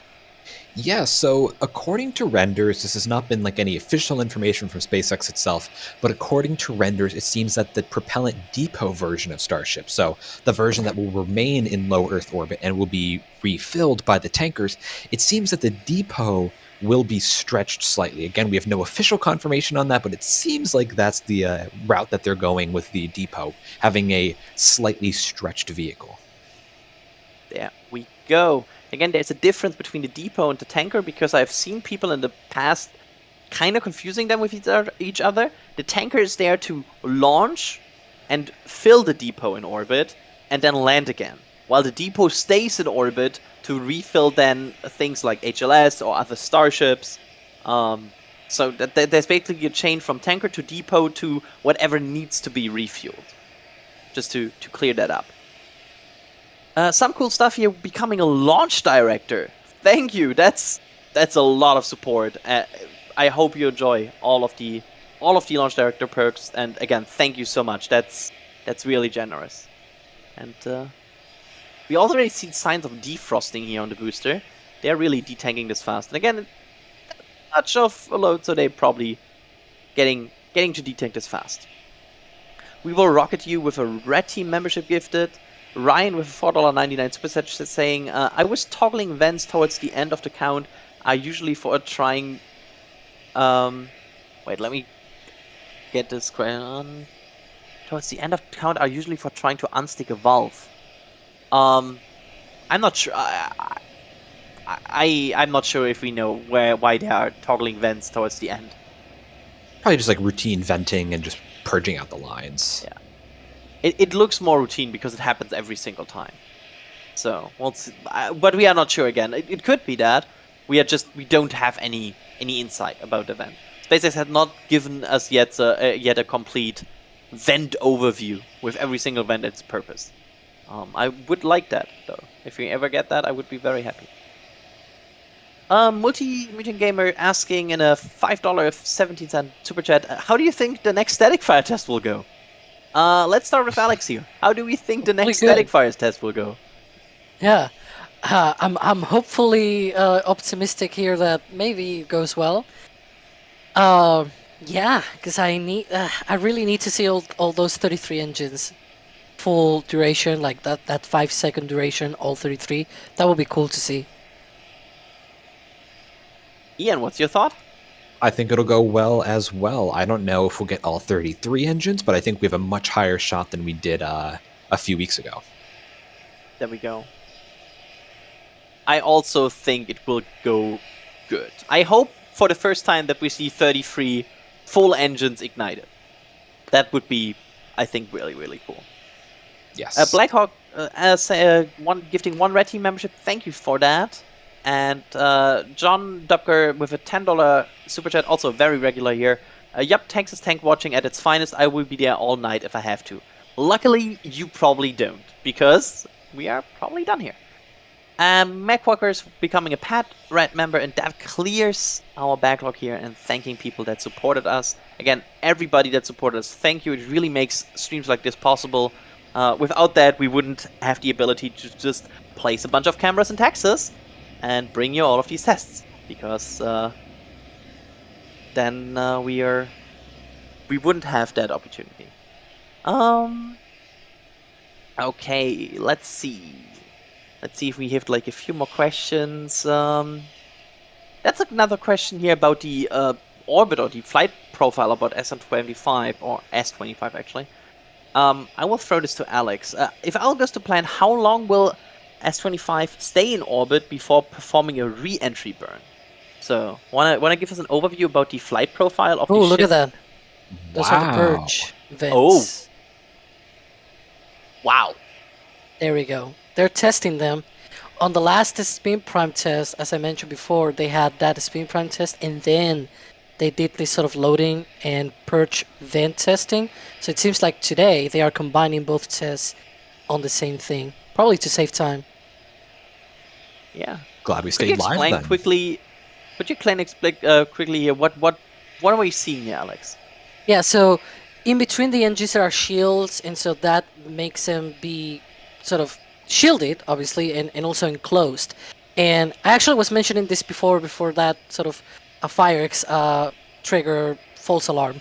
But yeah, basically the leak rate of the engines is never exactly 0. You cannot fully contain that stuff because it is a very high pressure. And leaks on these kind of engines can be very damaging. And you need to vent out those kind of leaks so that fires do not occur on your engine section. Those kind of vents, that's what it does. It basically flows. So from one side, they flow high pressure, maybe nitrogen or some kind of other inert gas. We don't really know what kind of gas or fluid in general they use, but it must be any sort of inert kind of gas, probably nitrogen. But again, we're not fully aware of like which one in particular. But they flow those, and then those vents are used to be able to, vent away that purge that they put into those cavities between the engines. Now, where do they store these sort of fluid that they use for purging? We think it is on big tanks that they have installed on the booster, on the outside of the booster, under what was usually the smaller chines. There are 2 big chines, the ones here on front, those triangle things on both sides of the booster. There are another 2 on the other side, and they used to be smaller, but now they are the same size as these ones on the front. And it is because we sort of know that underneath those there's these tanks that we do believe contain that purge fluid for these vents. So that's sort of the theory that we have been sort of piecing together as we've seen things come coming together and this testing that we've seen. It's been a slow process. It's just a matter of like looking at things, trying to investigate, making theories, and then following the conclusions and the evidence. And it sort of looks like that right now. There we go. Ian, do you fancy a question about orbital dynamics? I will do my best. It's always fun to answer these, right? Absolutely. Why are they adding more vacuum engines to the upper stage? If you're in space, you aren't fighting gravity, and it's just extra weight. Wouldn't it be more efficient to have less? All right, so a little bit of a tricky concept here, but you are correct. If you are in orbit already, any extra mass, be it extra engines or, the flaps or whatever, any extra mass is limiting your performance. But on liftoff, which, Starship is mostly concerned at the moment about dealing with low Earth orbit activities, you are often limited by your engine thrust, and that is because of a thing called gravity losses. So if you have a higher payload and your vehicle is higher mass, you're going to need to have a little bit more of your thrust being used to kind of keep you pushing upwards. As rockets launch, they kind of turn more and more horizontal to start burning horizontally to get into orbit. The most efficient way to go about that is kind of following a parabolic arc and burning pure horizontal. But when you have a heavy payload, when you have a payload or any rocket in general, you need to burn slightly angled upwards as well to avoid falling back in the atmosphere. Having higher thrust means you don't need to be angled up as much, which means that you have more thrust being pushed kind of prograde or forward. Basically, this means you have less gravity losses, you're spending less of your propellant fighting against gravity, and you have a bit more extra performance to push payloads into orbit. So it's really good for getting payloads up into low Earth orbit, but you are correct in saying that for things beyond low Earth orbit, it begins to kind of backfire on you. There we go. And before I start to wrap here, I want to thank Steve Kelevic here for a $20 super chat saying, "Hi, Mom." Again. Hi, Steve's mom. Hello. And with that, I want to start to thank Alex. Alex, thanks for being with us here today and sharing, as always, your amazing Starship insight. Well, I'm at least proud that I still remember what's the sound of that vent on the OLED prior to FireX. And you can be proud, for sure.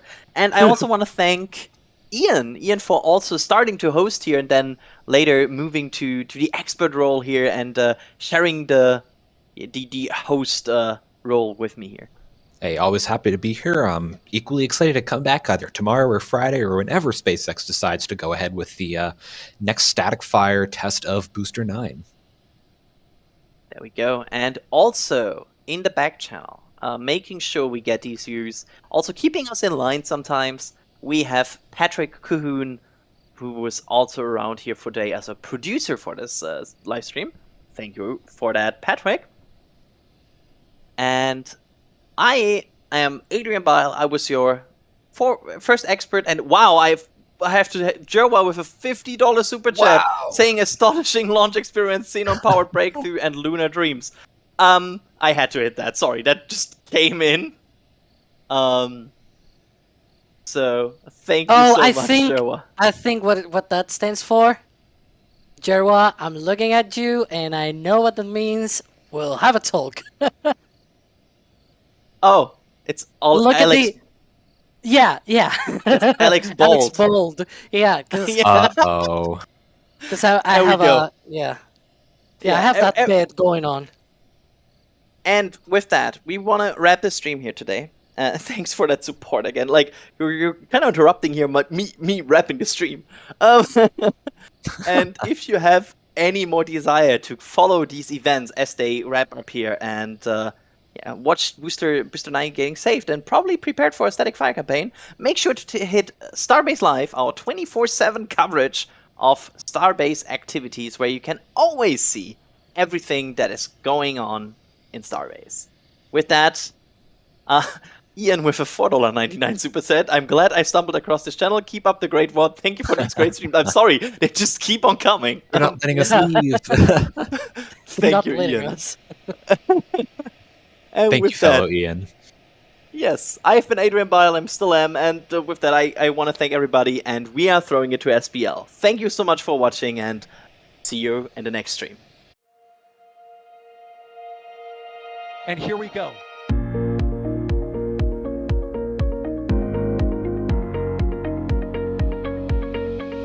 We have liftoff. Propulsion continues to be nominal. RS-68 chamber pressure looks good. Following up. Roger, Atlantis.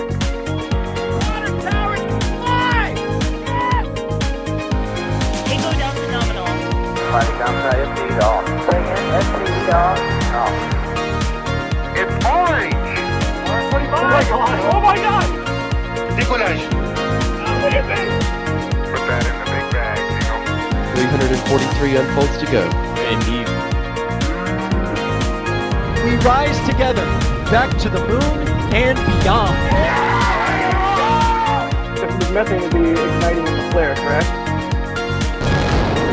Yikes. You good? We don't need any more of these.